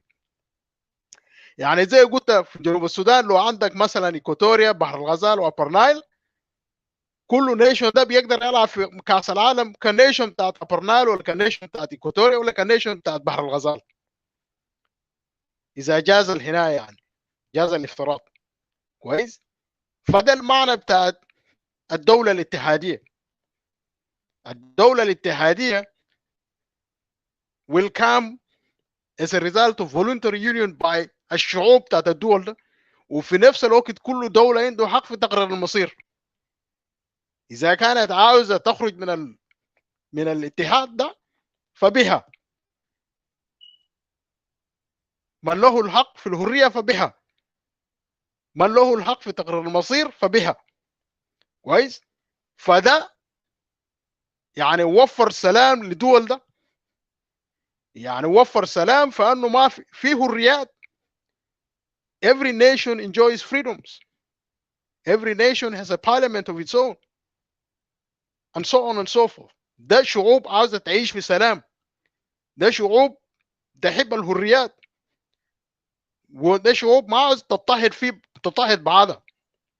For example, Equatorians do not want to go and oppress the people of Upper Nile. Equatorians would not want to go and oppress the people of Bahr el Ghazal. Yeah. مثلا the Dinka should not also come and oppress the people of Equatoria like they are doing now. They cannot go and oppress the people of Greater Pibor. The Nuer cannot go and oppress the people of Greater Pibor. Or the Nuer cannot come to oppress the people of Equatoria. For the reason we don't have a social fabric, so we should recognize the freedom of each of these social groups. We should recognize the Dinka to have their own territory, to have their own assembly, as a people, as a nation. If they want to have a nation, a Dinka nation, welcome. They should have a Dinka nation in their homeland. In a homeland where you, for example, انت ممكن تاخد مناطق زي بتاعت وراب، Lake State, Jongole, parts of Jongole. They'll كله Dinka as a social group should have a state of their own. People of Western Bahr el Ghazal should have a state of their own. The Fertit groups, Ndogo,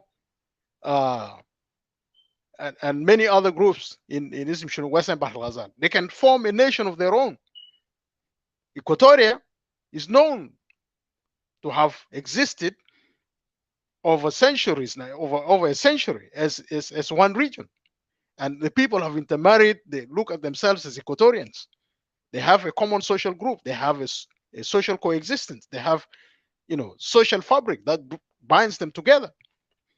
An example which you can't find in Upper Nile or in Bahr el Ghazal.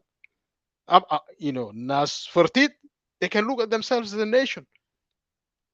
But certainly, we see the fighting that is happening in Upper Nile, which means that the Nuer and the Murle cannot claim to be one social group. The Dinka and the Nuer themselves cannot claim to be one social group because they fight each other. The Nuer and the Murle also cannot be perceived to be one social group. They cannot make decisions together in their interest as the people of Upper Nile. عشان كده احنا طلعنا بموديل بنموذج بتاعت انه احنا ممكن نكون دولة اتحادية مؤقتة to try to experiment with this, but it is realistic. في انه شنو احنا ممكن كان في البدري زي في زمن بتاعت 1982 كويس او قبل SPLA. جنوب السودان was devolved into 3 regions, autonomous regions: Equatoria, Upper Nile, Bahr el Ghazal. وكل region كان عنده assembly بتاعته، وكل region عنده high executive council بتاعته او governor بتاعته. مش كده؟ ما احنا ممكن كان نطبق نفس مبدأ في how نحكم أنفسنا كيف. كان في ظروف. There were drivers for why South Sudan was devolved. There was devolution of the self-government rule of South Sudan into regional autonomy. Equatorial Upper Nile and Bahr Ghazal as regional, as autonomous regions. There were reasons for it, good reasons for why there was need to have this kind of solution, so that we can coexist by recognition of each other as autonomous and sovereign people, that one cannot encroach upon the rights of the other. What we see is that the people of Upper Nile, or specific communities that Jeng, they come to Equatoria well armed, and they come and kill with impunity. Mafizol holds them account. That is encroachment on the freedom of the people of Equatoria. It's not acceptable. This is non-negotiable. Okay? فعشان كده احنا كنا بنشوف انه شنو؟ احنا ممكن حاصل ده we consider it as a failed state. دولة فاشلة، وفي ظروف ادت لانها تبقى دولة فاشلة. بتنقصها مقومات اساسية ومبادئ اساسية واليات اساسية. ما بتقدر يعني تخلق دولة مثلا معاصرة في جنوب السودان. خلق الدولة المعاصرة في جنوب السودان is not an easy task. It will take maybe 100 years of, you can't predict, you can't be certain about it, because a culture that violence, a culture that aggression, there's just no social fabric. If you can see the big army that attacked Greater Pibor and brought the children and sold them in the markets, where is the social fabric? Where is the nation here? It's non-existent. And then there is no government that is legitimate, that is accountable, that is elected by the people, that is mandated. And yet there is a group that is pretending to be a government in Juba. This is not realistic. So what we are saying is that in the interest of peace, يعني من أجل بتاعت السلام كويس، واحترام حقوق الآخرين، واحترام حقوق بتاعت الإنسان، واحترام حقوق بتاعت الشعوب, in respect for human rights to the people's rights, including the right to self-determination, people should voluntarily agree to coexist or not to coexist with each other. Because we have reached a point where we are killing ourselves and we cannot be the higher. And there is no sacrificial lamb. Equatoria cannot be a sacrificial lamb. The people of Greater Pibor cannot be a sacrificial lamb. The people of Jeng cannot be a sacrificial lamb. So we have to come to a formula in which we can address and resolve our problems. عشان كده احنا قلنا طرحنا شنو؟ طرحنا نموذج بتاع دولة اتحادية, a union state, as a transitional state. And in this transitional state, we will have 6 regions.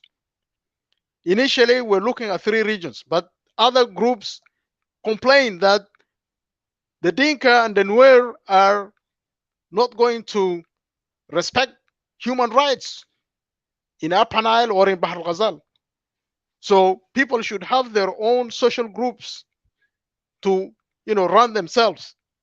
So we came up with this formula that Equatoria can be considered as a contiguous social group, historically, and so on and so forth. So Equatoria as a region can govern itself on its own and should be viewed to be seen as a sovereign people. ما انت لما الستيت failed لانه الستيت هو exercises sovereignty, exercises the monopoly of violence, but when the state is hijacked and now the violence is monopolized against other communities, كويس, and the sovereignty zato is not deserved to be, exercised by the state, because the state is no longer a state that is actually representing the people. So انت بتقوم تشوف انه the recourse is to the people. Authority, power, and legitimacy is vested in the people. Sovereignty is vested in the people.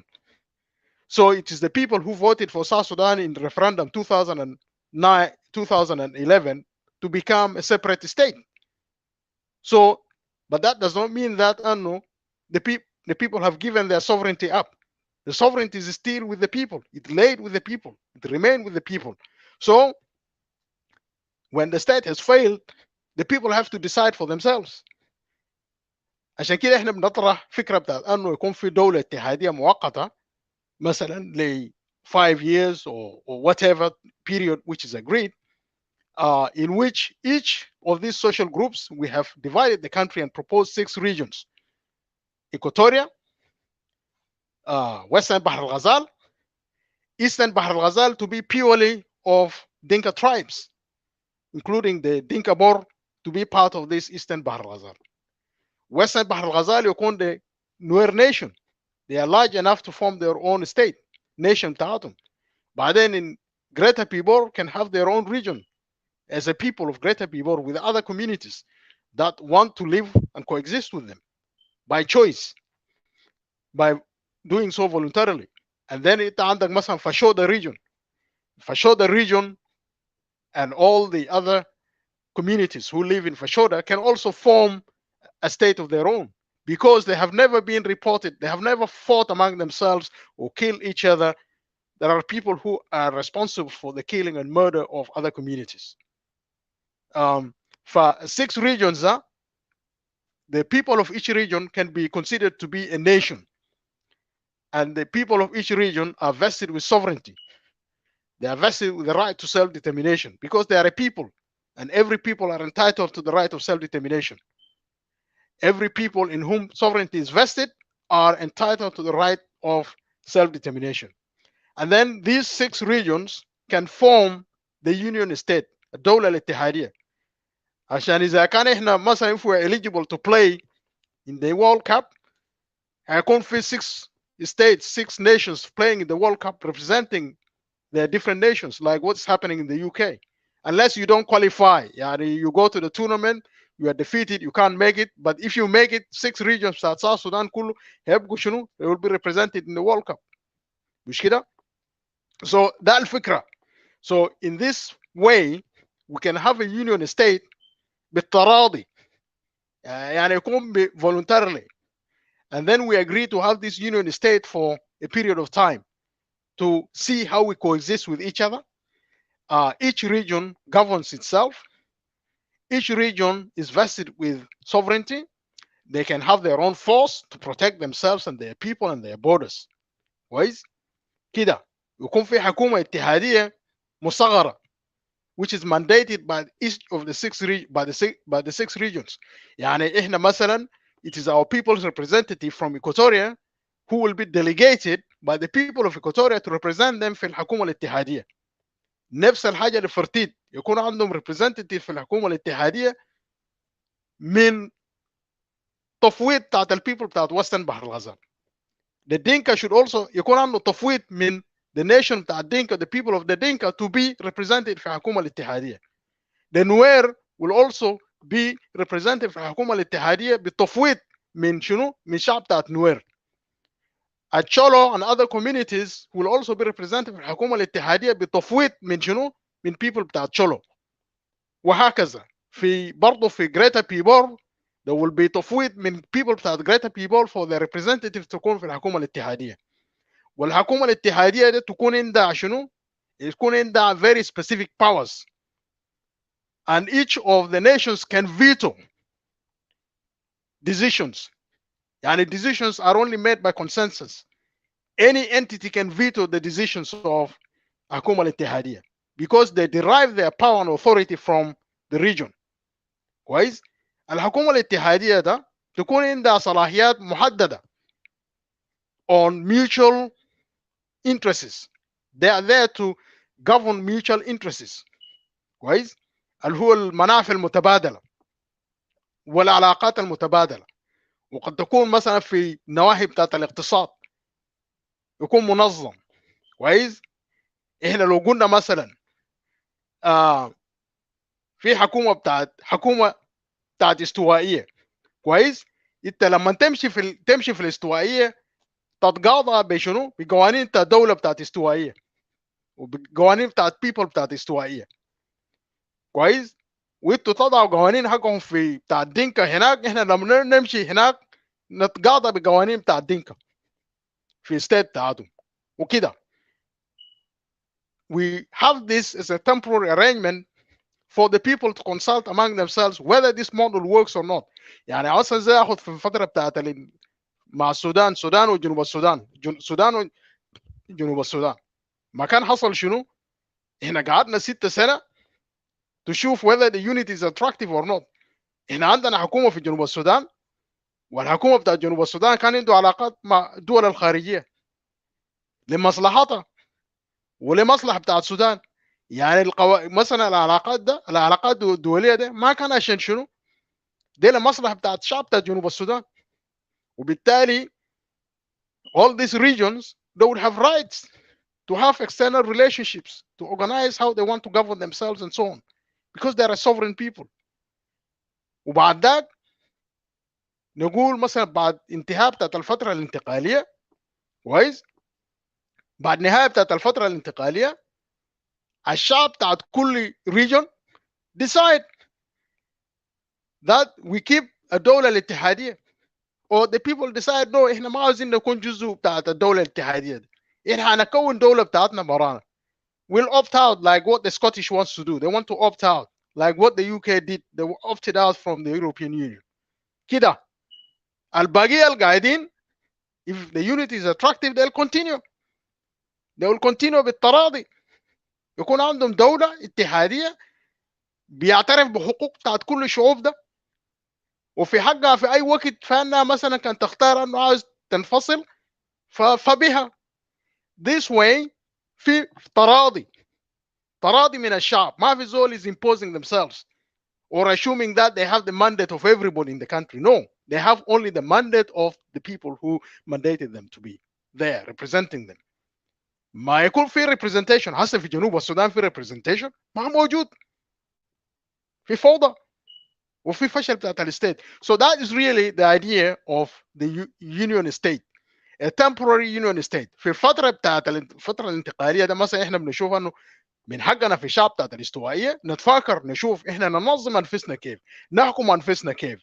هل في مصلحه في انه احنا نكون دوله مختلفه عشان نقدر نحافظ على الوجود بتاعتنا، عشان نقدر نحافظ على مستقبل بتاعت الاجيال بتاعتنا ورفاهيه بتاعتهم وحقوق بتاعتهم، وعندنا حق في انه نكون المؤسسات ونبني المؤسسات اللي هتقدر تحمل استوائيه from today and into the future.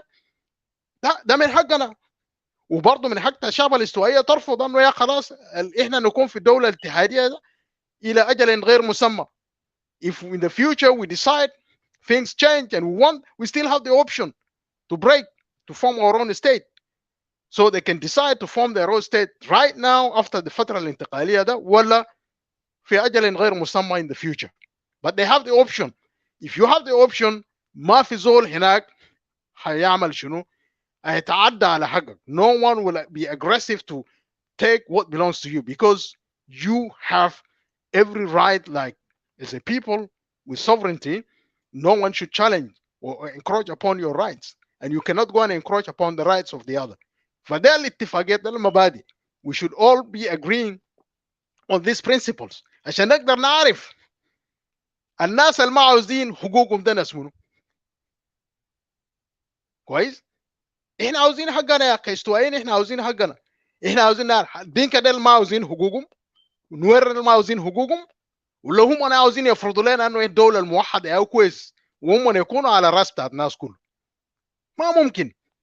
It cannot be. So let the people decide. لانه في النهايه هسه القاعد يدفع الثمن منو؟ القاعدين يقتلون في الوكيل الناس منو؟ ده اليتس منكم، واحد منكم يا مجازف انت معاهم تحت هناك عشان يقتلوك، انت بترضى الكلام ده؟ ولا عشان هم بس يكونوا sacrificial lamb؟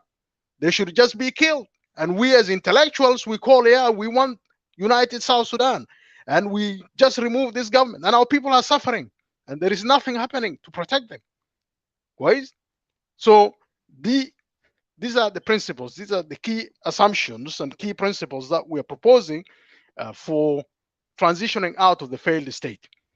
There's still hope for people who want to have South Sudan as one, in the sense that they have to convince these different nations to coexist with each other. They have to convince and prove themselves that South Sudan will be viable, will be a viable state, not by force of arms, not by monopoly of violence, and then hoping that at a certain time in the future, goods will come, people will be happy, and so on and so forth. So these are the premises upon which we laid down the foundation for this model, that 6 regions or 6 states. Okay, these states should be treated as sovereign people in the interest of peace. من أجل السلام كويس من أجل الحق والحقوق اللي بشنو بترجع للشعب بتاعتنا. That's what we're proposing. And I think it's very important to underscore this principle that it is in the interest of peace. If we accept it, the world will follow what? The world will accept what the people of South Sudan accept, because they say the people of South Sudan decided that. They don't want war anymore. They don't want to kill each other. What's wrong with that? This can be done peacefully. لكن الطغمة الحاكمة ده طبعا they would not wish anything good for the people of South Sudan. Yeah, thank you. So I hope I have answered the question. Yeah, thank you. Thank you very much. We have some questions so that we come to the conclusion here. Sister Pam, do you have still some questions? Go ahead. Dr. Hakim, I do agree that it's a possibility that the 6th Union State can offer a temporary peace, and also it's a good compromise for those who are asking for separation and those who want unity of South Sudan. However, I have a question to that, because if we're finding solutions so that we can all live in peace, that means that we have to find solutions for all 64 plus tribes of South Sudan. So while the 6th Union State will work for us, the people of Equatoria, people of Bibor, and those of West Bahr al-Ghazal, as well as Shallow Kingdom, my question is, how would that work for those of the Jain community who happen to belong to 2 different regions, which is Bahr al-Ghazal and Upper Nile? Jain will all be grouped into their own homelands.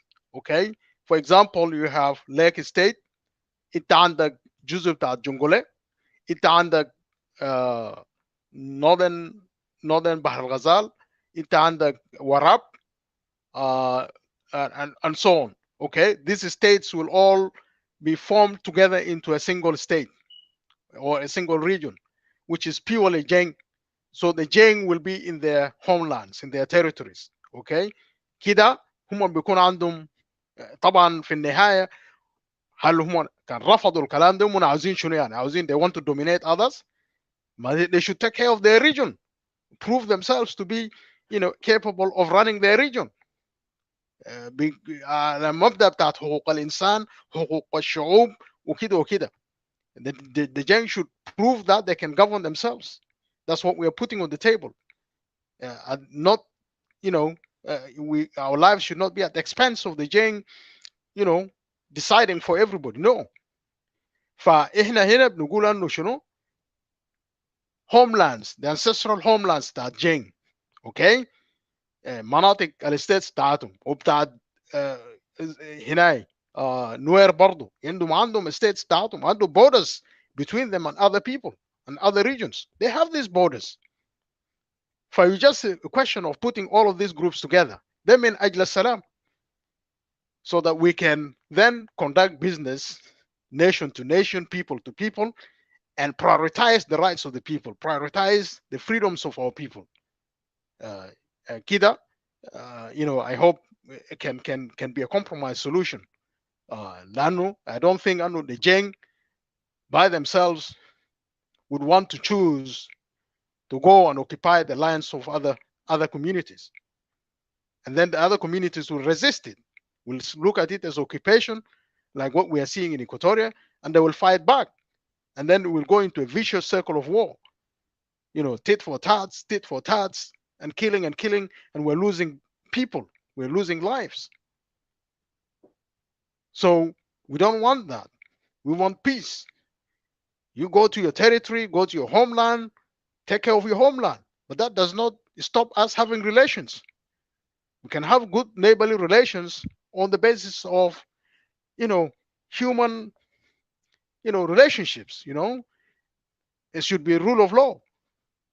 عشان احنا عاوزين يعني to avoid الفوضى ده نضع حد, we put an end to this mess, lack of rule of law, lack of respect for human rights, all of this. We want to stop that. So I hope that gives you the answer. The other communities also, So, meanwhile, I'm going to pass the mic to Brother Mujasif. I believe he has some follow-up questions that he wants to ask. And also, I will go ahead and open the hand raise button for anyone who has questions for Dr. Hakim. Since this one is, we're opening the hand raise button for Q&A, so you can just ask questions. This is not a debate, so it's not going to be a debate back and forth or between the audience and Dr. Hakim. Also, if you have questions for the team members of the EPA, you can also come up as well and ask the questions. Brother Mujasif, the mic is yours. Before Mujasif come, can I make a remark, please? Go ahead, Sabata. Sorry, Brother Mujasif, can you hold on a second? Okay, Sister Pam, I'm sure you asked a question with a benefit based on grounds and young Bell are occupying in lands, the areas of the territories that Bahar al-Ghazal, about the Upper Nile, and it's a shy Masafa de Kanu, how are you going to cluster them in one piece of the land? It can gas in that angle, Mushira? Yes. Okay, with respect to that kind of a question, it's up to Hakim, who is the author of such kind of a plan. Now, you can see I is all turning into the same kind of a concern out there. This is not a very huge problem because there is a concept, legally, enclave and esclave. For example, Alaska is an enclave of the United States of America, even though there is another piece of the land of Canada in the middle here, you see. But the main administration is here in the United States of America. So if that module, the Hakim, is to be put in practice, and there is a question of how are the young in Masalan areas that are more counties, how are they going to be administered, young at the areas that are Bahar al-Ghazal, the concept of enclave always come up. If their main administration is going to be in Bahar al-Ghazal, then Bor will be an enclave of the administration in Bahar al-Ghazal. That might sound very complicated. Let us be Sudan. Like it happens in this world. It is there. Comment. Thank you, Brother Sabata. Brother Mujasif, you may go ahead. The mic is yours. يا كويس شكرا. طبعا دكتور حكيم كان عنده حاجه بسيط داير يقوله، لكن ممكن هو هيقوله بعد ما انا نعمل له فولو اب كويشن. وقبل ما نمشي لفولو اب كويشنز اللي انا داير اطرحه هنختصره سريع جدا عشان الزمن بتاعتنا يكون مناسب. انا بتفق مع سباتا، يعني في حاجه بيسموه شنو الخريطه السياسيه. في حاجه يسمى الخريطه السياسيه او الخريطه الاجتماعيه. يعني حسي يعني احنا لو شفنا اسرائيل موجود في اسيا، ما بيتعامل مع الاشياء الموجوده في اسيا، لكن قاعد يتعامل حسي كره قدم مثلا، قاعد يشارك مع شنو مع الدول الاوروبيه. ليه؟ لانه ما بيقدروا يتفاهموا مع الدول الاسيويه في المنافسات بتاعت شنو الدوري مثلا بتاعت الشامبيونز ليج. يعني هنا لو شفنا فرنسا الان، فرنسا عنده جزر موجوده في امريكا كويس، لكن تابعه لفرنسا. فيبقى الحكايه هي تسمى شنو؟ كيف انه ناس ترسم الخريطه السياسيه لحل الازمات وحل المشاكل حتى الناس تعيش في سلام. ده شنو؟ ده يجب اتفاق موجود بين كل شنو؟ بين كل القوى السياسيه والقوى الاجتماعيه. ليه؟ لانه في سمات بتاعت الحياه ما بتتماشى مع المجموعات الثانيه، لكن لظروف ما انتوا بقيتوا قاعدين في نفس الجغرافيا. يبقى لو قاعدين في نفس الجغرافيا وما في تفاهم، يحاولوا يقطعوا الجغرافيا بتاعتكم، الخريطه بتاعتكم ده يضموا مع الخريطه المهل اللي انتوا قاعدين تتفاهموا معاهم، حتى يكون في شنو، يكون في سلام. كويس. لانه لو انت شفت من الناحيه الاجتماعيه، في مجتمع ما بيتفاهم مثلا مع المجتمع الاستوائي ولكن عندهم حدود مع الاستوائيه، يبقى هم طوالي ودوهم مع مجموعه اللي بيتفاهموا بغض النظر انه هم قاعدين في سقط لقط ولا قاعدين وين، دي ما مشكله. الشغل السياسي والشغل الاداري يتم تحديده بهذه الطريقه. انا داير اسال الدكتور حكيم في حاجات مهمه جدا، وانا داير يا دكتور حكيم تكون يعني توضح لنا اكثر، لانه في عمليه بتاعت مثلا بقول له شنو ده، الناس ما فاهمه بقول له شنو السياسه بتاعتك or your policy of addressing المشكله بتاعت الاستواء من الناحيه الاتي. So my question is very simple. So دكتور حكيم داريو, what is your principle؟ ما هي المبادئ لدكتور حكيم داريو في حد انه قاعد يناقش القضايا الرئيسيه مثلا for your presentation في EPA؟ ده من المايك يا جماعه معلش. هل دكتور حكيم داريو في البرنسبل بتاعك انت واقف كغايد من القيادات المعروفه؟ لانه الغايد لازم يكون عنده principles. الغايد يكون عنده principles. So what is your principles about the issue of separation or the issue of union, to be a union in the country as South Sudan, or really totally as a leader to tell to the South Sudanese or to the Equatorian that I am Dr. Hakim Dario, leader of one of the leaders of South Sudan and also leader in Equatoria. This is my principles. And then would like to know this. This is very important. And then also would like to know هل Equatorian People Alliance, is it really standing for separation or is standing for to be a six-state union? And what that six-state union, is it going to stay as a country that with South Sudan united or wherever it is, or really that we have to form something, what we call it, this is Equatoria and it is for the Equatorians and let's stop. This is what I would like really to know more on this. Thank you. Because the principles are very important. أول جازف السؤال الأخير من ناحية بتاعت أنه إحنا proposing قضية بتاعت 6 regions or 6 states union ده هيكلية بتاعت الخروج من المأزق اللي إحنا فيه هسه. الهيكلية بتاعت الخروج من شنو؟ من فشل بتاعت الدولة. كويس؟ عشان يقدر يدي كل حق كل مجموعة حقه. يعني that's the idea that أنه هنا how do we transition out of the current failed state? There is a possibility that أنه South Sudan would disintegrate. People are already talking about South Sudan becoming a disintegrated country and fall out بدون مثلا تنسيق أو بدون control. Okay, we might as well end up going there. لكن إحنا بنطرح أنه we can intervene to manage this process of disintegration. Right? With the hope that أنه for those unionists, they would have still the opportunity to retain South Sudan, but through a different process of people making the choice. You go and convince the people and let the people, decide if they want to continue and maintain this union state.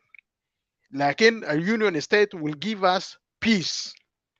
Will acknowledge that أنه إحنا عندنا حق في أنه إحنا نمارس الحقوق بتاعتنا. We can enjoy our freedoms. We can enjoy our decision making. We can also exercise our rights, democratic rights. So, and that's why we are saying it is like you are democratizing sovereignty of the people. You are democratizing freedom. You are democratizing self-determination. Whether that self-determination is for you to separate or whether that self-determination is for you to maintain the union. كويس؟ ده في النهاية الشعب هو اللي هيعمل شنو؟ هيفصل في القضية ده. الشعب يفصل في القضية ده بالتفويض. هسي انت لما تشوف الخيار شنو، انت تخلي سالفا كير to make the permanent constitution for you، انت تخلي الelites who are appointed not elected by people's representatives, they are the ones who are going to write for you a permanent constitution. ما ده مشكله ذاته في حد ذاته، ده مشكله ذاته في انك انت الثاني هتخش في مطبات، لانه انت جبت ناس اساسا ما مؤهلين وما عنده تفويض من الشعب في انه يكتبوا الكونستيتيوشن بتاعت الكونتري. And now you want them to do that in order to govern you without accountability. فالاس بي ال ممكن يجي بخريطه ثانيه بدستور بيدي صلاحيات الرئيس، وسلفاكير ذاته لسه عاوز يبقى الرئيس. ما بالك واحد فشل في انه ينظم جنوب السودان ويدير جنوب السودان ويدي حقوق بتاعت الشعب بتاع جنوب السودان في انه يخاطب المشكله ويكتب الكونستيتيوشن بتاعته. لا، هو يقول هيكتب الكونستيتيوشن بتاعته مع 550 parliamentarians who are appointed. انت بترضى للكلام ده؟ ولا احسن احنا نكون عندنا فتره انتقاليه جديده مبنيه على اسس بتاعت شنو؟ حق الشعب في انه يختار من يحق له الاختيار عشان يمثل الشعب، عشان يكتب الكونستيتيوشن. ما this is how states are formed. We want to malfunction. We don't want to form our state on what is best practice, on what is accepted as a norm. كويس. الدول الناجحه اخذ امريكا had to make a declaration of rights and liberty and gone to a constitutional convention to lay the foundation of the country that now lived for over 2 centuries, right? To become a great nation. And we don't want to follow that model. We don't want to follow the example of allowing our people to go to a constitutional convention by the people and for the people to elect their representatives to make their own constitution. يعني you don't want to participate in constitution making يا مجازف انت، ولا تقدر مثلا تدي صوتك للزول اللي انت عاوز يجي يمثلك عشان يمشي يكتب لك الكونستيتيوشن. You want to allow this political organization to decide on your behalf without taking a mandate from you, so it's just on good faith. Where is the practice? Where is the right? معناه احنا ما بنعرف حاجه عن ديمقراطيه وما بنعرف حاجه عن تفويض بتاعت الشعب والصوت بتاعت الشعب والسوفرينتي بتاعت الشعب بتاعتنا. بنتكلم عن سوفرينتي بتاعت الشعب بتاعتنا ساكت. We don't mean it. That's what it means. فاحنا عاوزين نقول انه شنو؟ الشعب عنده حق، والدوله الاتحاديه المؤقته الانتقاليه كويس يخلق لنا الفرصه بتاعت انه نخرج من المعمعة اللي احنا فيه ده لدوله مبني على اسس بتاعت الشعب، قواعد ومبادئ بتاعت شنو؟ تسليم السلطه للشعب باعتراف بكل الحقوق. فده this is what we are saying. يلا after that during the transitional period ده الشعب هيتصالح مع نفسه. Everybody, like Akulia is always saying, everybody will go to their corner and look after themselves.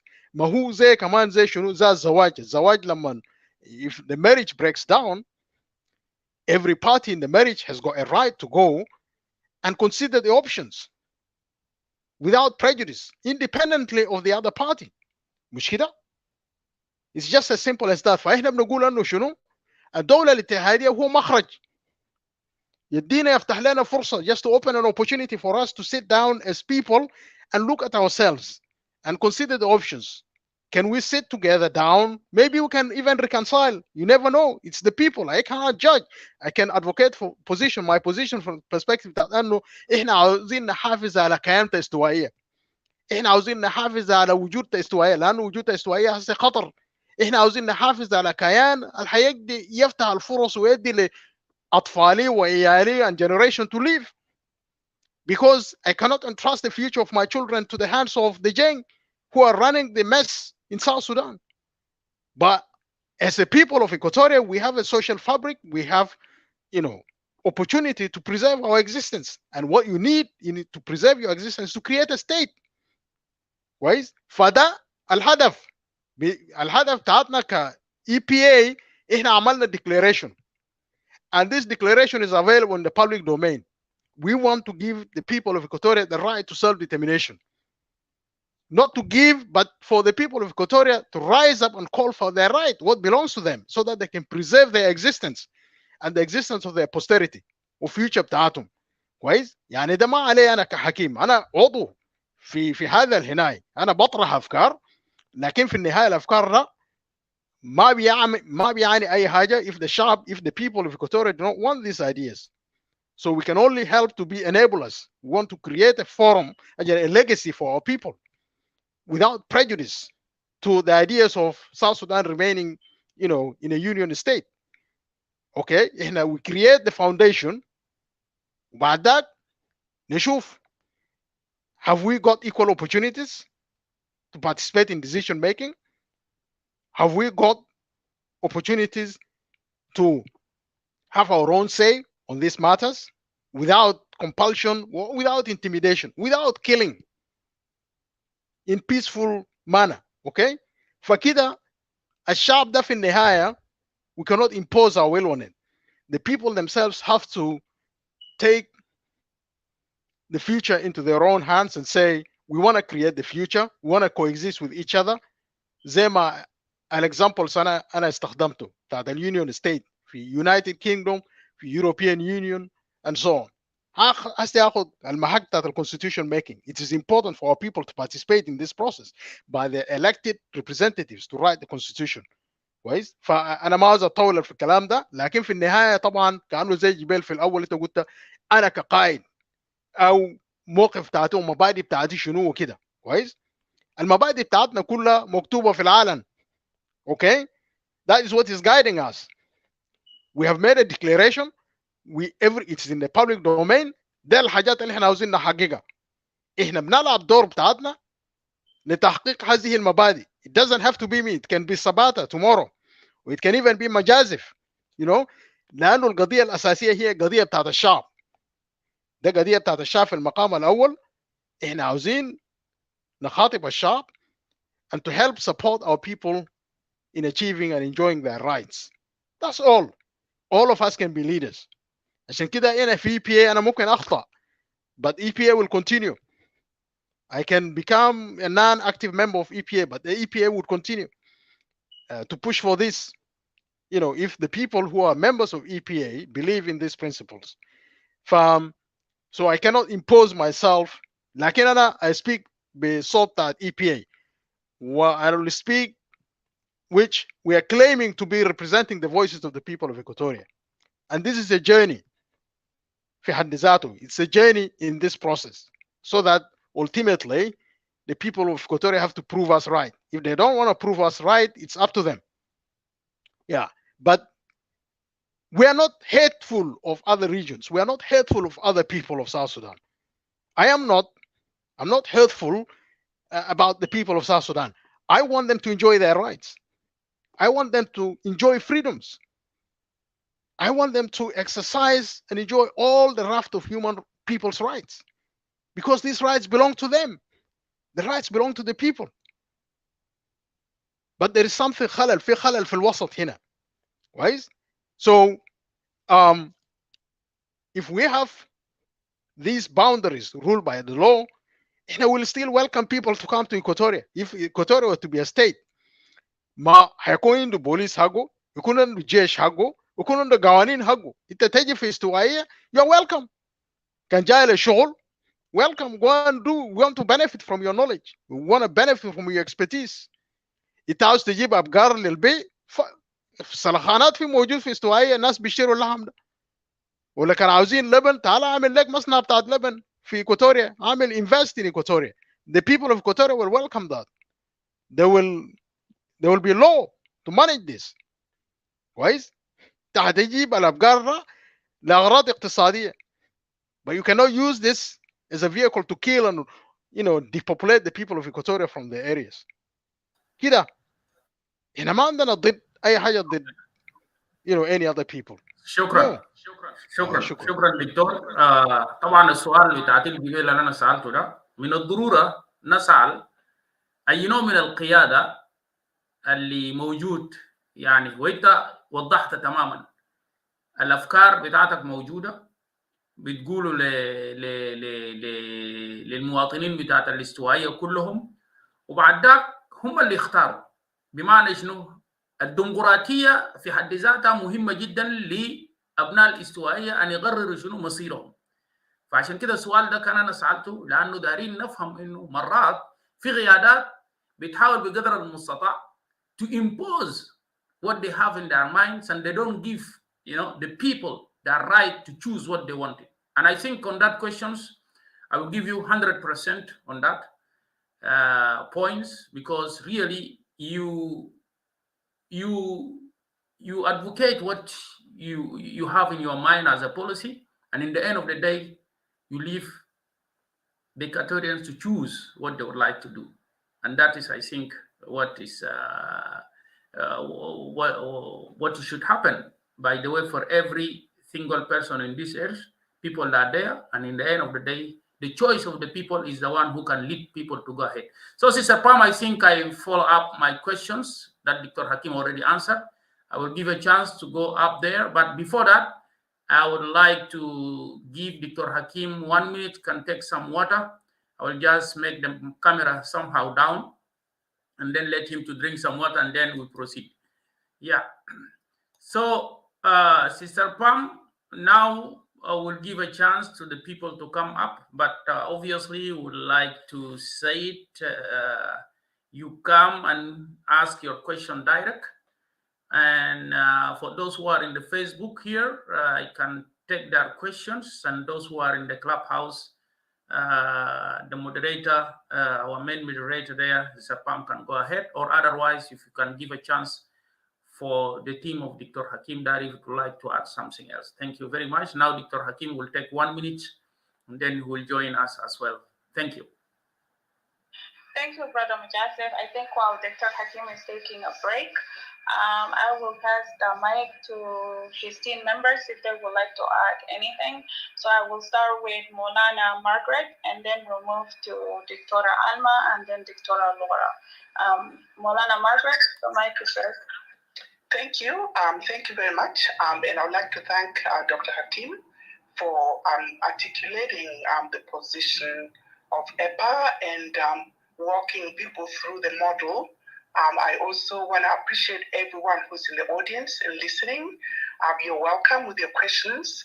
What I would like to add, really just want to emphasize that the reason we're coming up with all these models and inviting scrutiny is because the country has failed, completely failed as a state. And at the beginning, we talked about examples like the failure to pay dues to the UN, and then the settlement to Vivacel. I think that is incompetence at the highest level. The people, the so-called executive that is now running the country, has completely failed. If you can't even articulate a position, if you have to lose and if you have to be opportunistic, if you don't understand what contracts are like, you have completely failed at the executive level. So it's really time for the people themselves to be the ones that decide what happens. In the beginning, Majazif talked about how the country is in a very difficult place. It's in a very, very difficult situation, and I think it's time to think outside the box. I don't think South Sudan will have, a future with an ordinary solution. So people need to come up with situations and solutions that are outside the box. We also talked about how the SPLA, in principle, they're just in paper only, and really they've completely failed, and really just they have failed to honor their part of the social contract, and I think this is really where South Sudan is right now with the social contract. It's like an agreement. You see, it's an agreement among the members of the society. So the people of the territory kind of, agreed for the SPLA to lead them somehow. But then they failed. They failed in that agreement. So if the laws were working in that territory, they would be sued. They would be sued but it's a very lawless territory right now. So there are no avenues, for people to pursue the fact that the social contract has already been broken. They reneged. So now we have to find other ways to proceed. And so there's a very, very long list of what constitutes a failed state. I've come up with 5, but there's more. There's more, factors that constitute a failed state. The first one is the fact that there's no space for participation at all. People are being bullied, they're being forced, to go one way or the other. And I think all of you who followed the history of the SPLA understand that they basically bullied people and forced themselves onto the people, and now they refuse. They refuse to allow the people to decide what should happen in that territory. Okay, so that is one characteristic of a failed state. And then security is a big factor. There's no security in that territory at all. A state is supposed to provide security and to guard the people against aggressors and criminals. And I would like to state categorically that the SPLA has actually become the aggressors and they become the criminals, and so they have not been able to provide security, and they have failed in that regard. So the third factor is providing justice. So people are treated as equals, fairly and without discrimination. And we all know that there's so much discrimination, it's so rampant, and that's the reason why EPA has come up with this model to try and address some of these inequalities. And no social services is another factor of a failed state. And then no infrastructure, either economic, and no rules. So really, basically, it's now a free-for-all, and that has to end. So by that virtue, it's a failed state, and people now have to decide what should happen going forward. And Dr. Hakim talked about this model, which involves the people themselves being the ones that decide what should happen. And so when people keep asking, which way are you leaning? Are you a separatist or unionist? This is something for the people to decide. So this model is like what Hakim said, it offers, it's a compromise. It's a middle ground.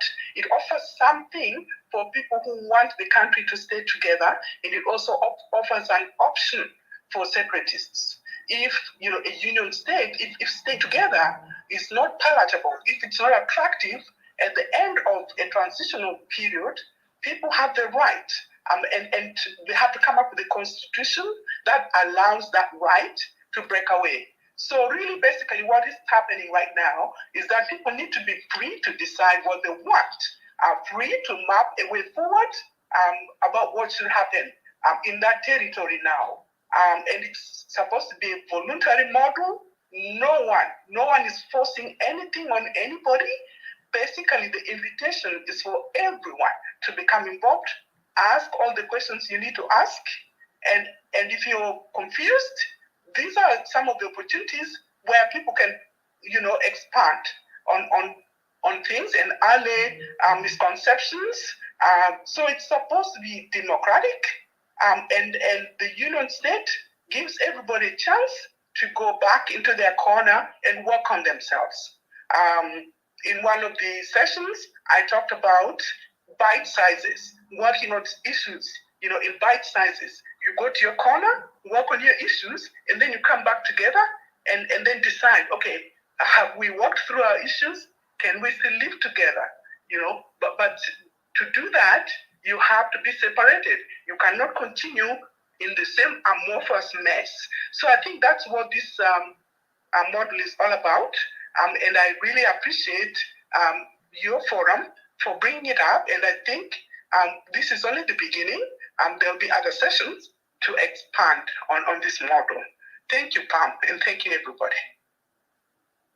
Thank you, Molana Laura. We'll go ahead and then pass the mic to Dr. Alma. Dr. Alma, Maulana Margaret. Yeah, thank you, Sister Pam. And I'd like to thank Margaret for explaining more, and also Dr. Hakim, who has actually made it so simple for people to understand. and احنا قلنا هنتكلم كمان شويه بالعربي عربي حقي شويه مكسر، لكن برضو يعني انا دايره اهلنا ديل في فيسبوك، وفي ناس طبعا ما بيعرفوا انجليزي، فانا بحاول بقدر الامكان. بعض مرات انا بنسى لما اكون قاعده اتكلم، فتسامحوني يعني. ف انا بسلم برضو على الناس اللي في فيسبوك والناس اللي تحت قاعدين يستمعوا. ف أنا بس دايرة أقول، أنا دايرة أبدأ بكود، يعني ده أنا مع الأسف أنا ما أعرفه، أنا بحاول أشرحه بالعربي. ألبرت أينشتاين قال شنو؟ قال إنه المشاكل ما بتتحل بنفس الطريقة بتاعت التفكير الخلقت المشاكل. وأنا بقوله بالإنجليزي. Albert Einstein said problems cannot be solved by the same level of thinking that created it. ده حاجة واضح جدا، إنه نفس الأفكار الناس اللي خلقوا المشاكل ده ما بيقدروا يحلوا المشاكل لو هم لسه بنفس التفكير. يعني لازم الناس تغير التفكير والفهم حقها. وده بيرجع لشنو؟ بيرجع انه اي زول يقعد تحت بالراحه كده ويحاول انه يفكر، يا جماعه بلدنا ده كان كيف في 2011؟ البلد كان جميل وكان كويس، هسه بقى كده ليه؟ مش المفروض كان يكون العكس؟ فانا بس داير ازيد على الكلام اللي مارغريت قالته، اختي مارغريت قالت انه الدوله فاشله. طبعا في ناس كتار بيقولوا لا الدوله ما فاشله، وفي ناس بيقولوا انه الدوله فاشله. هي عدة اسباب بتاعت الدوله فاشله. كيف؟ انه ما في هنا ده ما في قوانين، وما في سوشيال سيرفيسز، الخدمات العامه ما في، زي ما عندنا شنو حاجات زي حاجات بسيط زي مويه، زي شو تويلتس، ما عندنا سيرفيسز الحكومه ممكن تقدمه للناس، ما في. الحكومه ما شغاله باي زول، وبعدين ما في انفراستراكشر ده يعني زي الشوارع وكده، ما عندنا شوارع كويس. يا هنا طوالي بيحصل لهم حوادث وبيموتوا. والشيء اللي انا بس داير ازيده انه في الدوله الفاشله لما يكون ما عندها، ما بتقدر يعني تحمي الحدود بتاعها، not able to police its borders. وده مهم جدا جدا. يعني حسا يا جماعة جنوب السودان ده أي زول يقدر يخش فيه ويمرق، حتى الاير سبيس. الاير سبيس أي طيارة من آخر الدنيا يجي وينزل. ده بلد مشلة من فوق لتحت مع الأسف الشديد. يعني نحن في حالة صعبة جدا جدا. ما في دولة بتسمح إنه ما عندها سيطرة على بقول له شنو الاير سبيس، انا ما اعرفه بالعربي حيقول له شنو. anyway يعني الطيارات دي على كيفها تنزل. نعم، المجال الجوي المجال الجوي. يعني اي طياره ممكن يجي، طياره حتى حربيه ممكن تجي ويعني تجي تكشف زي ما هي دايره وتمشي، او ممكن يعني يضربونا حتى بفوق. ما عندنا اي سكيورتي. فهو ده المشكله، انه احنا فشلنا يعني كدوله، دوله فاشله. فالكلام اللي احنا قلناه على عن ليه مثلا EPA Equatorial People's Alliance جابت لكم في موديل. يعني في I will talk in English otherwise I'll just be the models which we were talking about إنه ممكن يعني الناس تقدر تجي مع بعضها،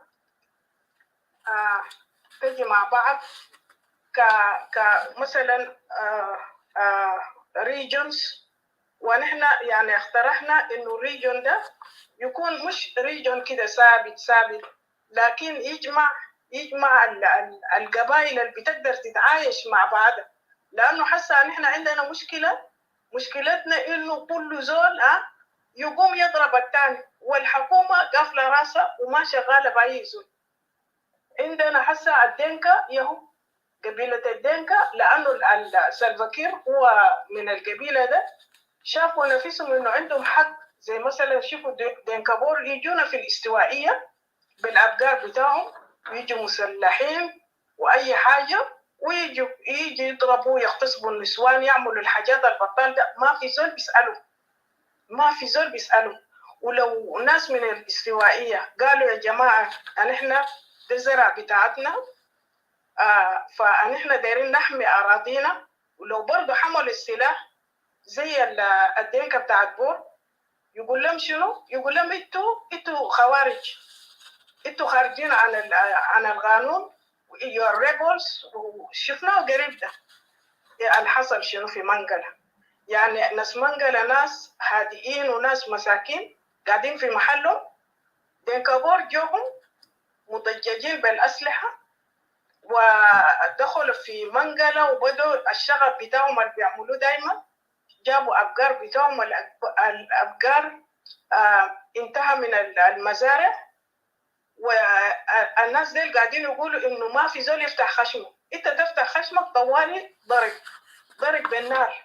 يعني لو كان بيضربوكم بعصاية ولا كده معلش، فبيضربوا الناس بالنار. بقى في ناس برضو مسلحين. يا جماعة نحن ما ممكن كاستوائيين نقعدوا بس دايما الدينكا ديل من أي جهة يجي يضربونا في نمولة وفي محلات ده لوكيلري ومحلات ده كلها الناس قاعدين يقتلون دينكابور، نفس دينكابور ديل.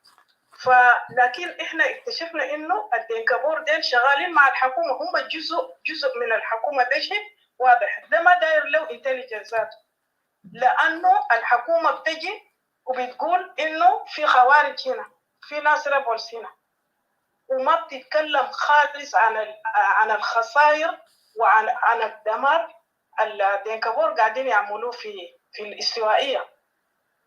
فعشان كده احنا شايفين انه ما في زول عنده حق عشان يقوم من أراضي بتاعه ويجي يعتدي ويضرب ويقتل الناس التانيين. إحنا زمن مدينة الريفرندوم ده أي زول مضى بيده. أنا مضيت، قمنا بالبساط من مانشستر لغاية لندن وقعدنا يوم كامل ونحن مضينا. أنا عندي حق زي أي دنكاوي. ما ممكن واحد دنكاوي يجي يقول لي قال أنا حررتني كيف؟ كل زول حرر نفسه، ونحن عارفين إنه في الحرب ذاته أي زول حرر نفسه يعني. فعشان كده نحن قلنا شنو؟ أحسن أن إحنا نقسم البلد لشنو؟ للستة هنا ده بيقولوا شنو shared sovereignty areas. مثلا يعني إنه السوفرنتي ده هو السيادة، مش يعني أي إنسان في جنوب السودان عنده الحق إنه يكون عنده سيادة. السيادة شنو؟ إنه أنت تقدر يعني تمشي في انتخابات، ترشح الزول اللي أنت دايره. ممكن MP بتاعك يكون ده الإنسان اللي أنت دايره يشتغل لك، مش البكير هو يختار لي MP بتاعي، يختار لي الوزير الشغال عندي، لا. وبعدين هو اللي يقول لي امشي شمال امشي يمين. ده ما ديمقراطيه. احنا زمن جايين نكون جنوب السودان ده كان ما في كلام قال انا حررتك. الكلام اللي قاعدين يقولوا انا حررتك ده جاء في الاخر لما اي حاجه اتضح. عشان كده لما نحن نقسم مثلا جنوب السودان ده لستة مكونات ولا ستة regions كده إنه كل الناس أخلاقهم وبيحبوا بعضهم يقعدوا في محلهم مع بعض، وده حاجة يعني يكون وقتية، ما قال permanent. ده حاجة لأنه شنو لو إحنا خلينا الدولة يتدهور ويحصل فوقه هنا يحصل فوقه total collapse، اللي حيحصل شنو؟ إنه تاني ما بتقدروا تخطوا الناس سوا، لأنه أي زول بيكون ماشي يعني تخيلوا المجانين الكتالين الكتلة، كل زول يكون ماشي يضرب الثاني، ماشي يسرق من الثاني، يعني there will be no law and order. وما بس ده، في أجانب، في ناس زي التيرورست ديل، التيرورست بتاع الإسلام التيرورست، they are just ready and waiting. وأنا متأكدة they are waiting for that time to take over the country، زي ما حصل وين؟ حصل في ليبيا وحصل في نايدا في ده بقول له شنو سوريا ومحلات التعليم دي. يا جماعة نحن لازم يعني نخلي بالنا إنه there is a catastrophe in the making. وحسا as we speak سيلفا كير عمل شنو؟ عنده مشكلة حسا مع الناس اللي حوالينه، هم الناس دي دايرين يزحلقوا، دايرين يطلعوا، فهو راكب راسه إنه داير يقعد. So there will be a catastrophe. meanwhile إحنا الجنوبيين قاعدين نشكل الناس من برا، زي ما أنا قلت لكم يا هو الناس بوكو حرام والجماعة دي هم كلهم قاعدين في جنوب السودان. فالناس دي once they catch the whole of South Sudan، لأنه South Sudan ما عنده أي منظمات، there is nothing there يا جماعة، no system، ما عندنا security لأنه كلهم مجرمين، ما عندنا بوليس، ما عندنا جيش، لأنه ذاته الجيش ولا البوليس ده أنت لو شفته زول ما متعلم، زول ما بيعرف أي حاجة، he doesn't know where he is doing what he's doing. so نحن لازم نرتب بلدنا، ما نخليه للمجرمين ده. ترتيب البلد ده by putting the country into these clusters ولا regions ولا whatever you call it، ويكون عندك shared sovereignty، يعني انت في بلدك في الريجون بتاعك، مثلا ناس بحر الغزال وناس استوائيه يكونوا في الريجون بتاعهم، ناس ايسترن بحر الغزال، ويسترن ابر نايل اند سون، 6 regions دي تقدر تشوفوا بعدين when you click on the link. شفتوا الستة regions ديل هم يكونوا نحن نقدر نرشح ناس، يعني a group that can be responsible for the 6 regions. لكن في كل region بتاعنا في كل حتة مثلا وسط بحر الغزال وإيكواتوريا وكده يكون عندنا حكومة قائم بذاته يقدر يشوف المشاكل بتاعنا.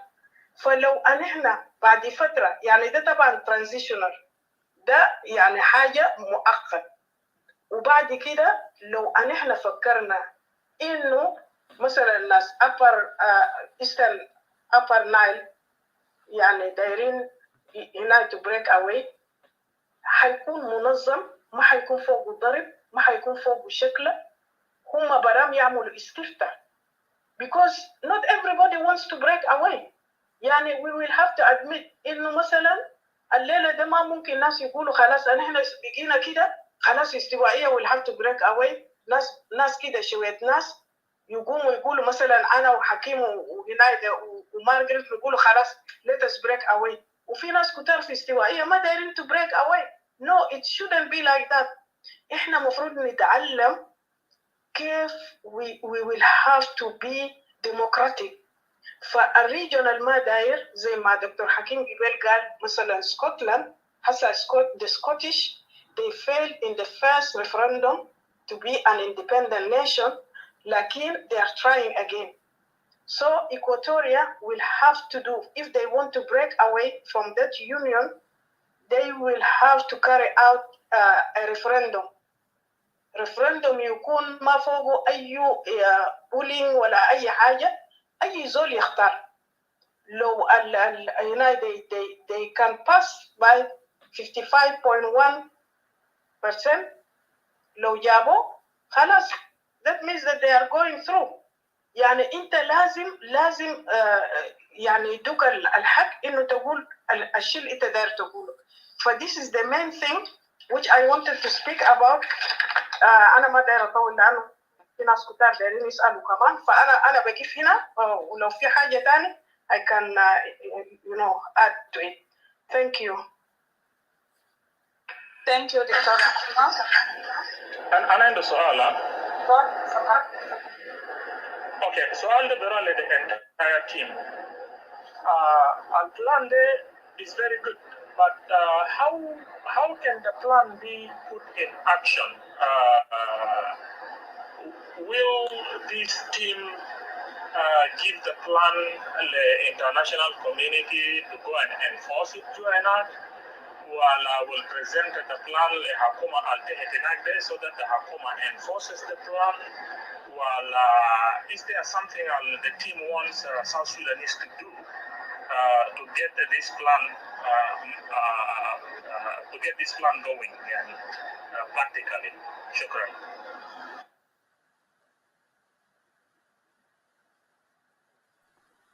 I think I'll have one of the team answer, whichever one. Yeah, I can, if I may, I can respond to that question.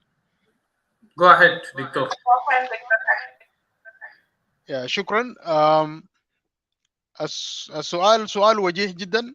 It's a very good question. It's actually a question in the minds of so many people. How do you implement this? How do you go about it? And thank you, Sabata, for asking that question, for raising that question. There are different options to consider. One option is that which we recently presented to the Troika when we had a meeting with the UK Foreign Office with the special, the UK Special Envoy to South Sudan of the Troika, and we presented this option of 6 regions, and we say, for example, South Sudan, so-called Artigonu, extended itself in power for another 2 years.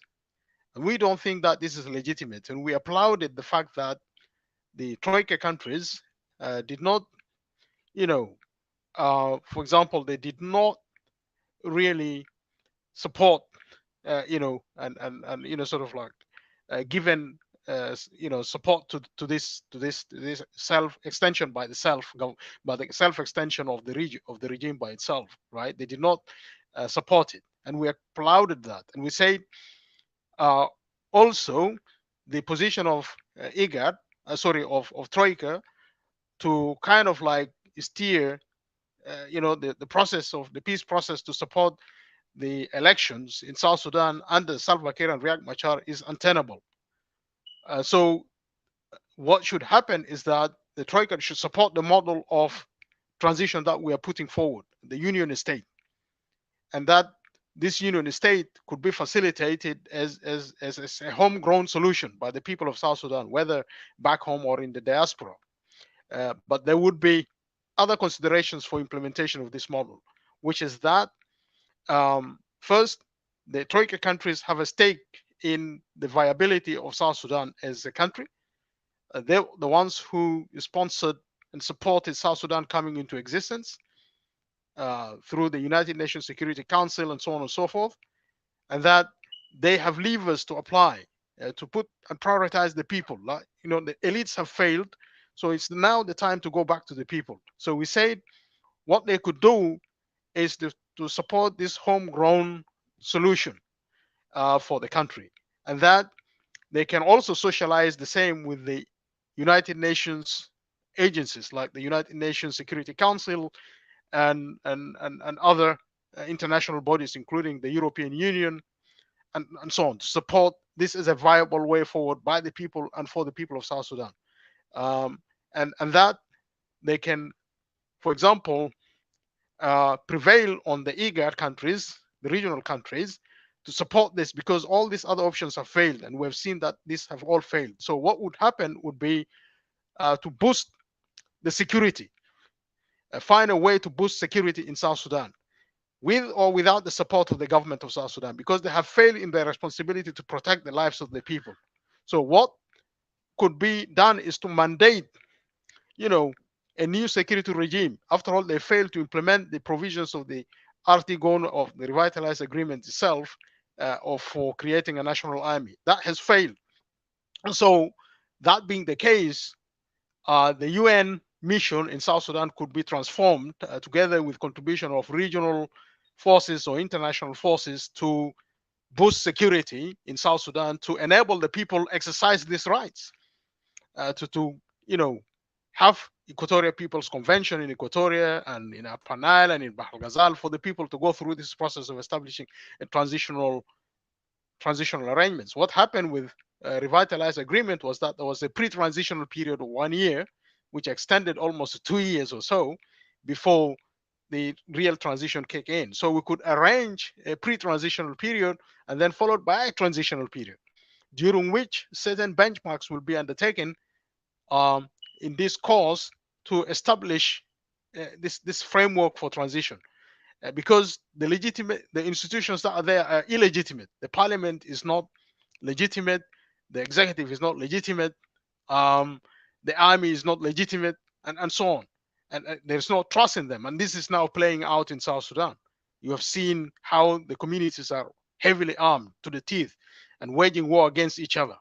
So we need a security mechanism, an alternative security mechanism, to take control of security, for people to go through these processes. And then the pre-transitional period would enable our people to have these people's constitutional conventions, to elect their representatives to constituent assembly, to for example, to national institutions, and to the executive, and so on, by the mandate of the people. So once that is done, then immediately after that, the transitional period kicks in which now we would have representatives of the people. So this is, we think, is the way the international community can intervene to help save South Sudan transition in a manner that would support, the freedoms of the people of South Sudan, the right to democracy, and so on and so forth, to make decisions. So it requires international support. It requires the support of the United Nations, and so it also requires the support of the African Union, the support of the region. But the Troika countries have leverage. They can apply their leverage, mobilize their political vehicles and diplomatic pressure to bear, because the regime can be isolated. We know that the regime has failed. It can be isolated diplomatically, sanctions, and many other things, so that the people come first. People come first. So that's one of the options that we have put on the table. That the security arrangements in South Sudan have failed. So we need alternative as part of this transition. So you'll revisit how the security framework should be restructured by these suggestions that I've proposed. And so this would become the process by which we can move an inch to try to realize this solution. So it tallies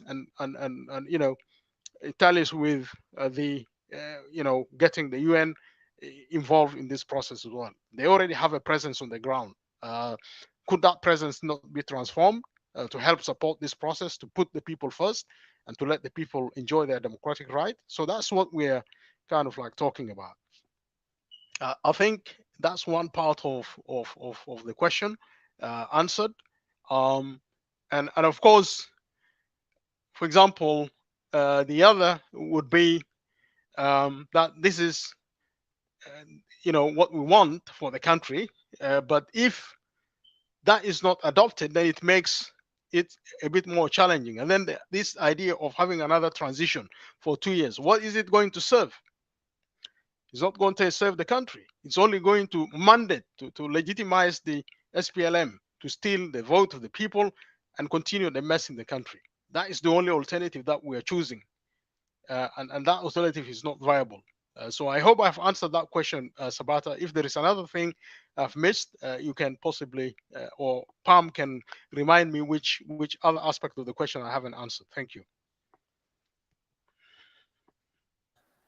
I think you answered it, Dr. Hakim. So let's go to Sister Pam, because I think we are against our timing. We have to wrap some questions that to be summarized so that we can schedule our time in the good manner. Thank you. I think Sabata is satisfied about your answer. Thank you, Dr. Hakim.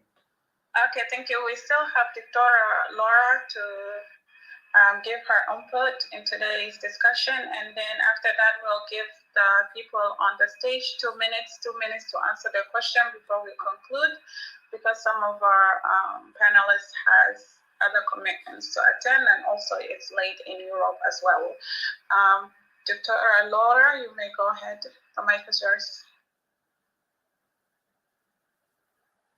Hello, are you guys hearing me well? Yes, we can hear you. Yeah, thank you so much. Yeah, my greetings to all of you, and it has been a pleasure to be in this panel. And thank you for inviting us and in this important interview. And also, greetings to those who are listening down there and those who will come and listen later. I think I will add to what actually Dr. Hakim has just explained in regards to Sabata question.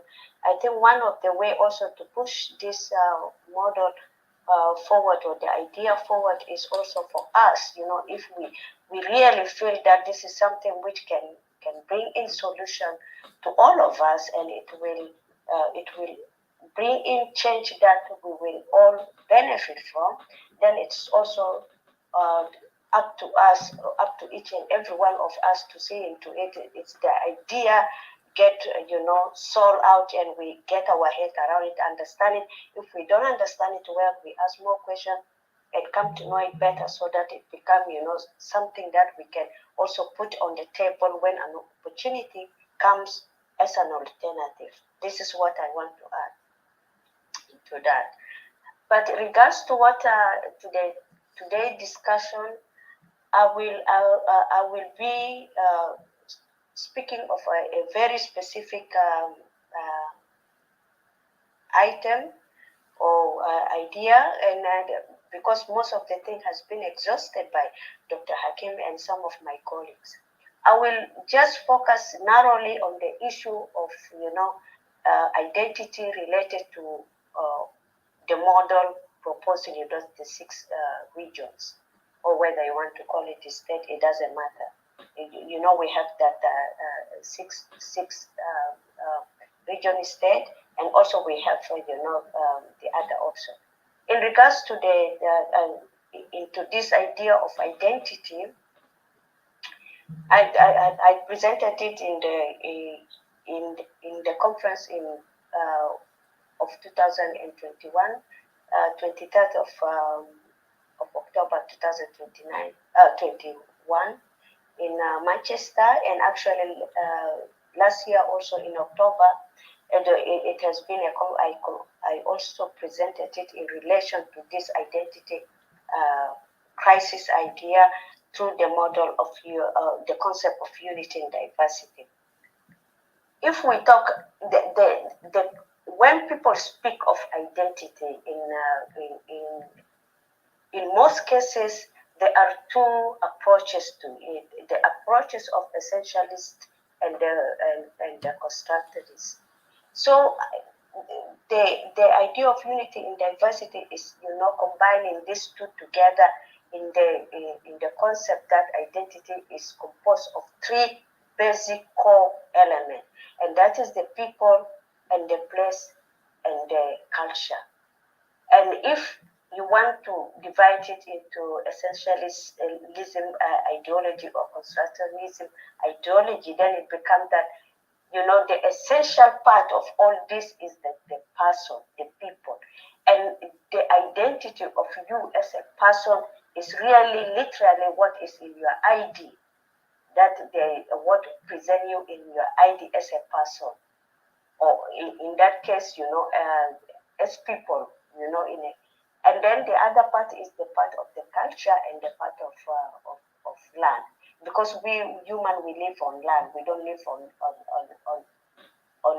trees, or we don't live on air like birds. We have a specific area where we have a specific land marker that identify us, and it acts as our presence and our address or our presence of existence on planet Earth, if you like.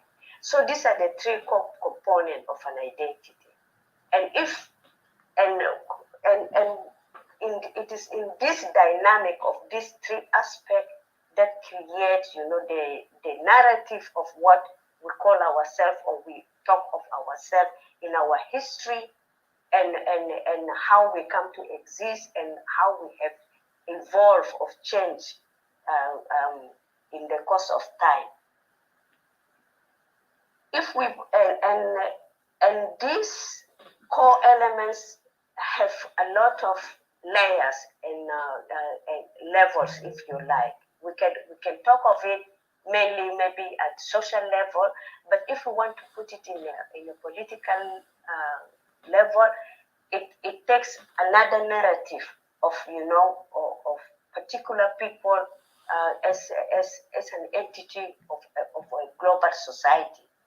But if we talk of it in the aspect of, whether we talk of it in the aspect of social group or political group or political entity, there is also main core element, in this case the core values that determine it. And that's where the culture becomes, an important aspect, because it is the energy which is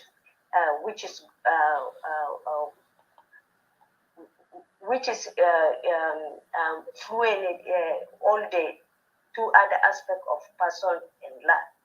The cultural part is the one which is running all this.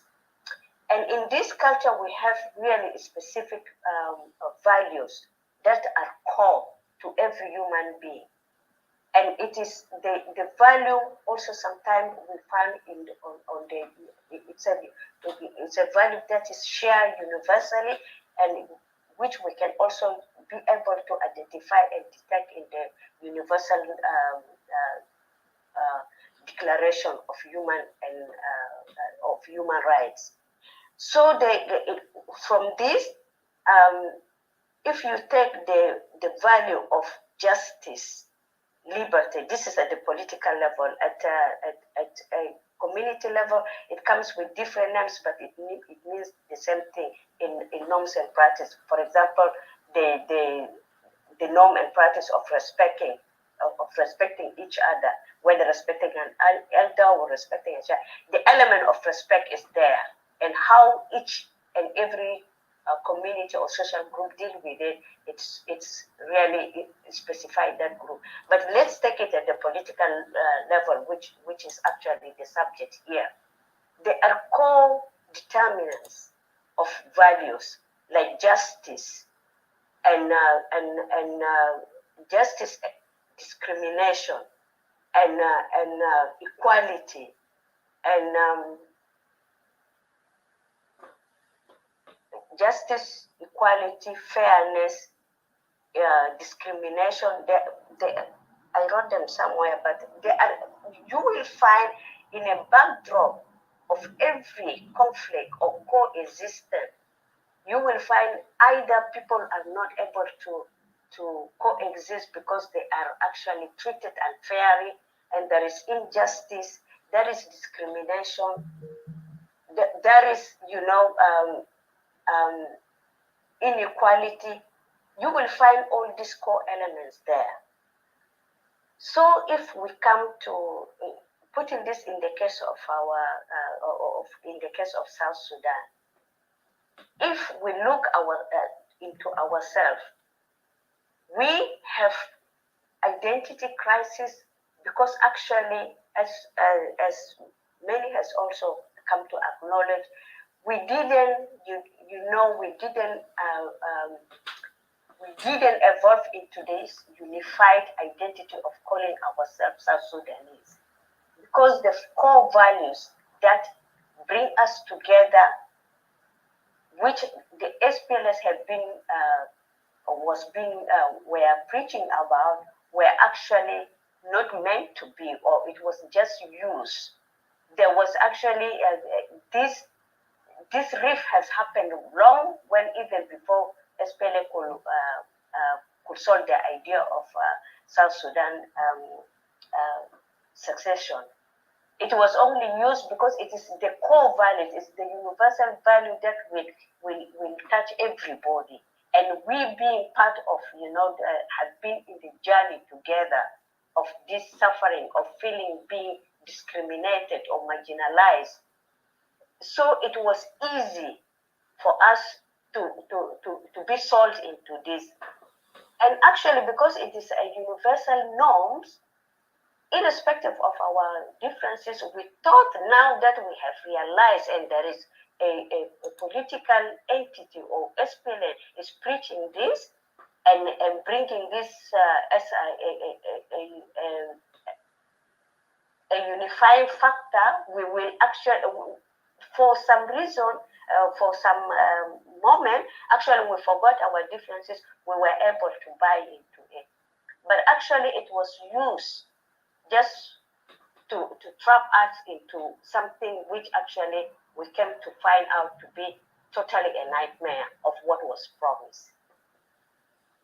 So we didn't evolve into it, and that's why I make the statement. I say SPLM did not meant to create a national identity. If they were to do that, they would have made every effort to see into it that South Sudanese are not only proud of being South Sudanese, but they really actually embrace it. They feel like, but these are the things which didn't happen. As a result, we find ourselves in this, failed state now. So the way forward, as put by the EPA, is to have a fresh look into this three component again. And we find, and the third narrative is that with the power struggle that have been going on between the elites, they have leverage in our social identity to create an ethnicized, political platform, which actually now have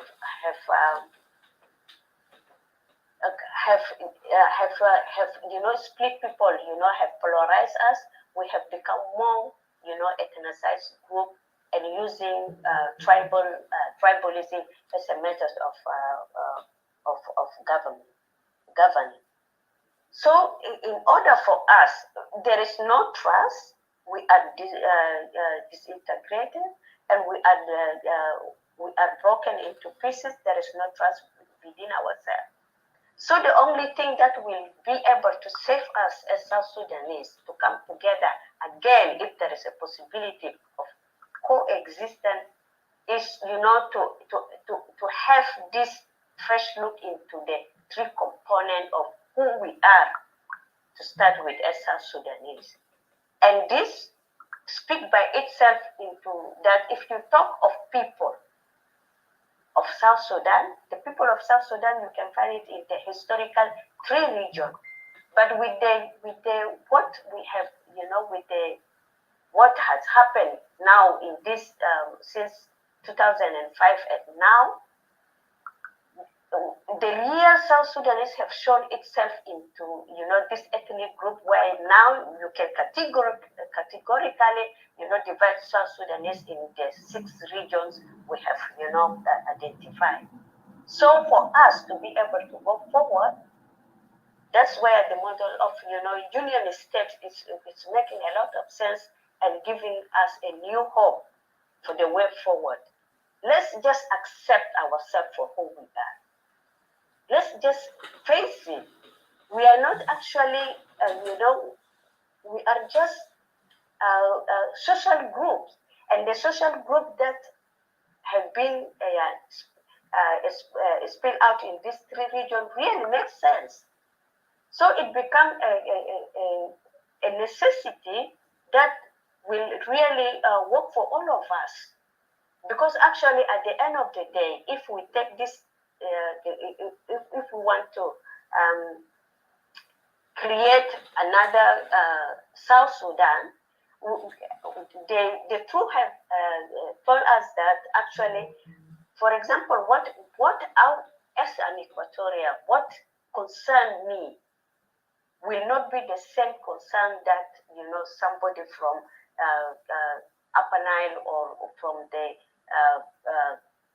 Greater Bahar Ghazal will face, because actually the problems are totally different. Maybe my problem is, for example, I have an invader that is coming and taking my land, and the other group will have the problem of, someone, taking their property. These are two different problems, which is totally related, which unfortunately we have shrink back into, to think of ourselves at this level of, social groups, because that's how we have been reduced to.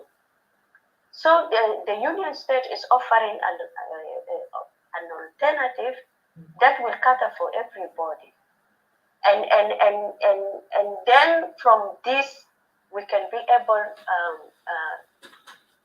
to come up with a solution that we can also find ourselves as a partners in it. Because what is also the model is offering is, the rights for choosing, and that's what the democratizing sovereignty come to be. Because with democratizing sovereignty, you cannot have democracy without having equality, and equality comes as a right. You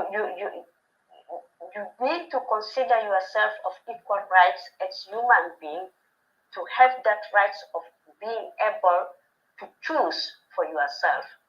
And these are the fundamental aspect of universal rights. So with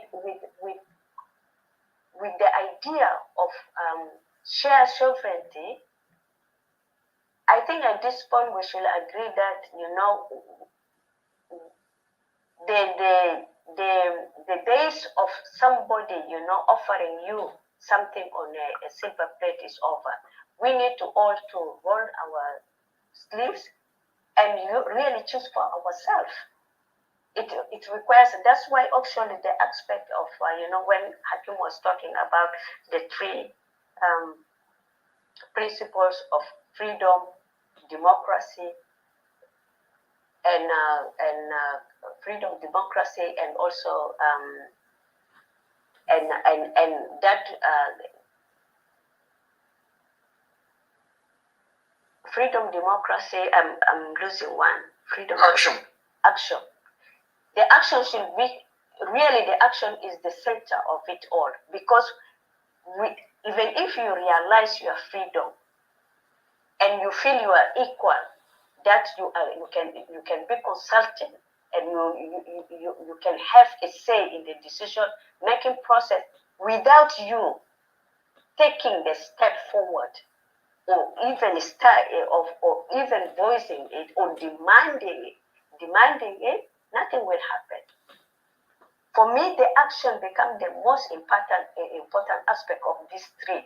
We can talk of democracy, we can talk of equal rights, but without you taking an action to see into it your rights is being preserved, and that you should be treated equal like any other person, nothing will happen. So it is up to us as an Equatorial and South Sudan to see the best alternative, and the best alternative is here.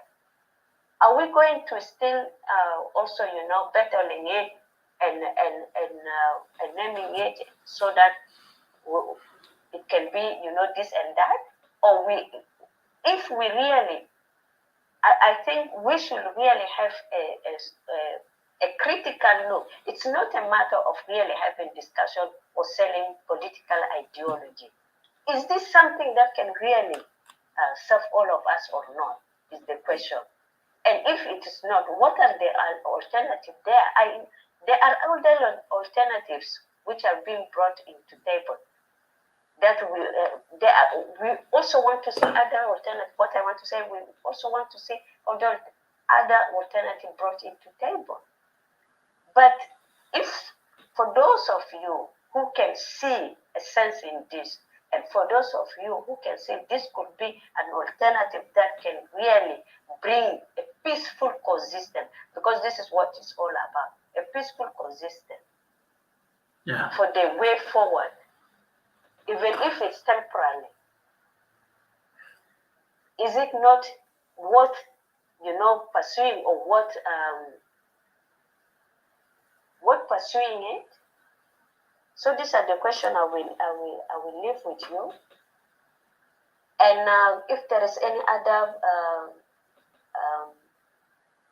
points, I will come to later. But at the moment, I will stop here. Thank you. Yeah, thank you. Thank you very much, Dr. Laura, by also mentioning a lot of things, and I really appreciate all of you by coming up today, and even we are in the almost making 4 hours, but we had some technical issues that what we didn't conduct it in the same times that those minutes can be counted. But we have some of our brothers here. Maybe they have some questions, and I would like them to be very precise, please, because we are coming to the last closing remarks. We're not going to host this show for long, almost that maybe mostly 15 minutes, then we come to the conclusion of this room. So first of all, I think Brother Amin Al-Mushir, yes. Mushir, you are the first person. Please go precisely to your questions.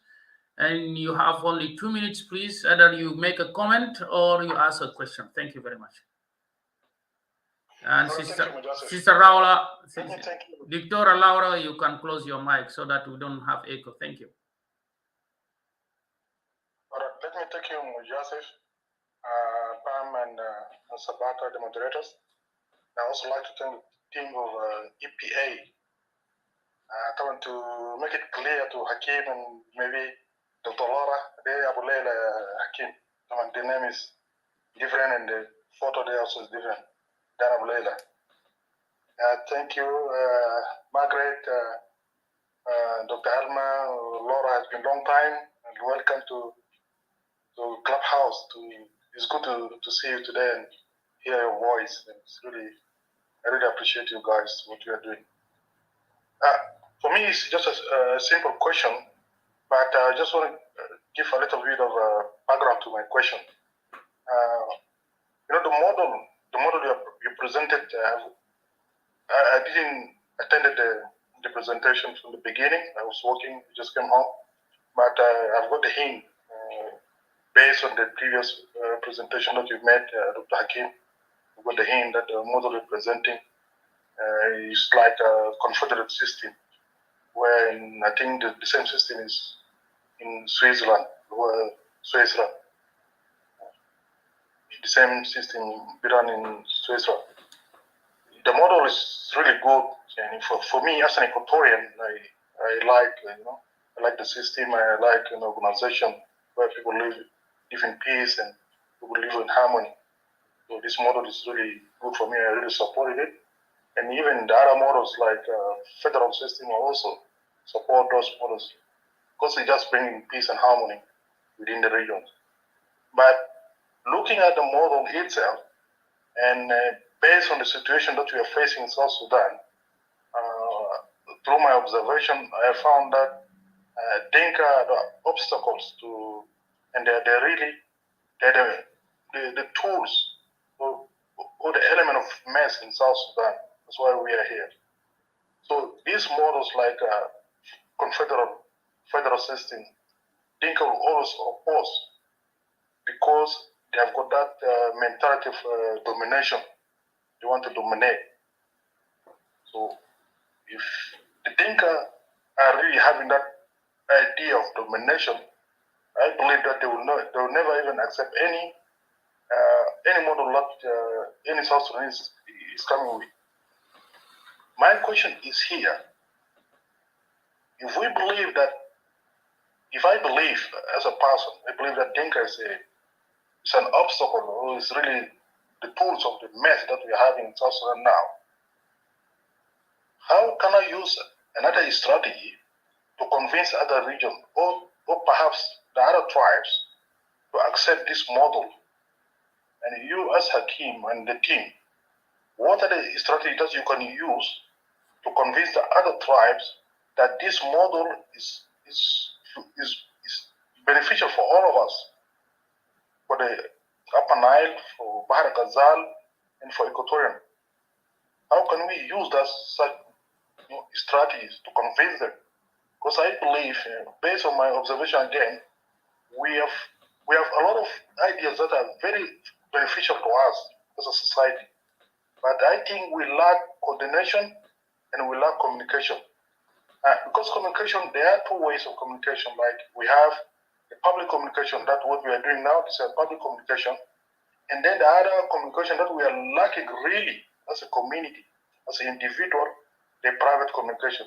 Whether we communicate to people individually, and then we delegate them, we give them tasks to implement. So what are the strategies that you can Thank you. Thank you. Thank you. Thank you. I think it's very clear. Let's be precise. Like what I said, we will not have enough time even for those of Dr. Hakim Dario to answer the questions. Let's be precise in 2 minutes for asking questions so that they can have time to answer, because we are really very close to end. And also we had some commitment to do. So thank you very much, Abu Leila. I don't know, Dr. Hakim, do you want to answer now, or let me give the rest so that they can ask, and then from there you can proceed with your team. Thank you. I think you can give others to ask questions, then I'll respond. Okay. But I think just really briefly, I think this one I can answer it because it's very short. I'll put it very shortly. I think there is internal dialogue among ourselves as Equatorians to know what we want, what is our interest, and that comes first. More importantly, of course, dialogue is a public vehicle for us to reach out to others. We cannot شكرا جزيلا الناس الموجودين في الفيسبوك, because what they do in private is a matter for them. But we want to talk, to have dialogue in public, and then if they feel that this is an important issue, considering that everything is at stake, unless they don't want to be engaged, they don't recognize the problems that we have. But more importantly is that they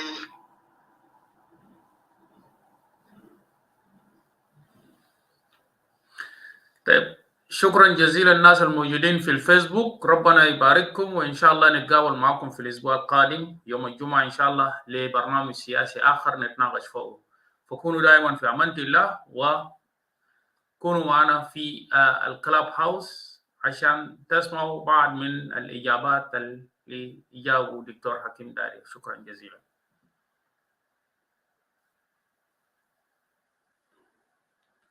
Yeah, shukran jazilan, Dr. Hakim.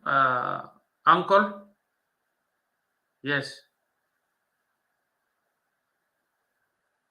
Yeah, I hear you, Dr. Laura. If you would like to answer, you can also be precise, please, in 2 minutes. Yeah, thank you.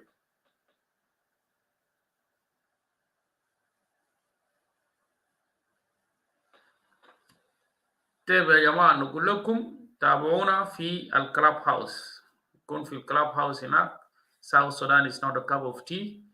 So see you next time for another discussion. Maybe Friday we will have another topic to talk about it. So, ma salam.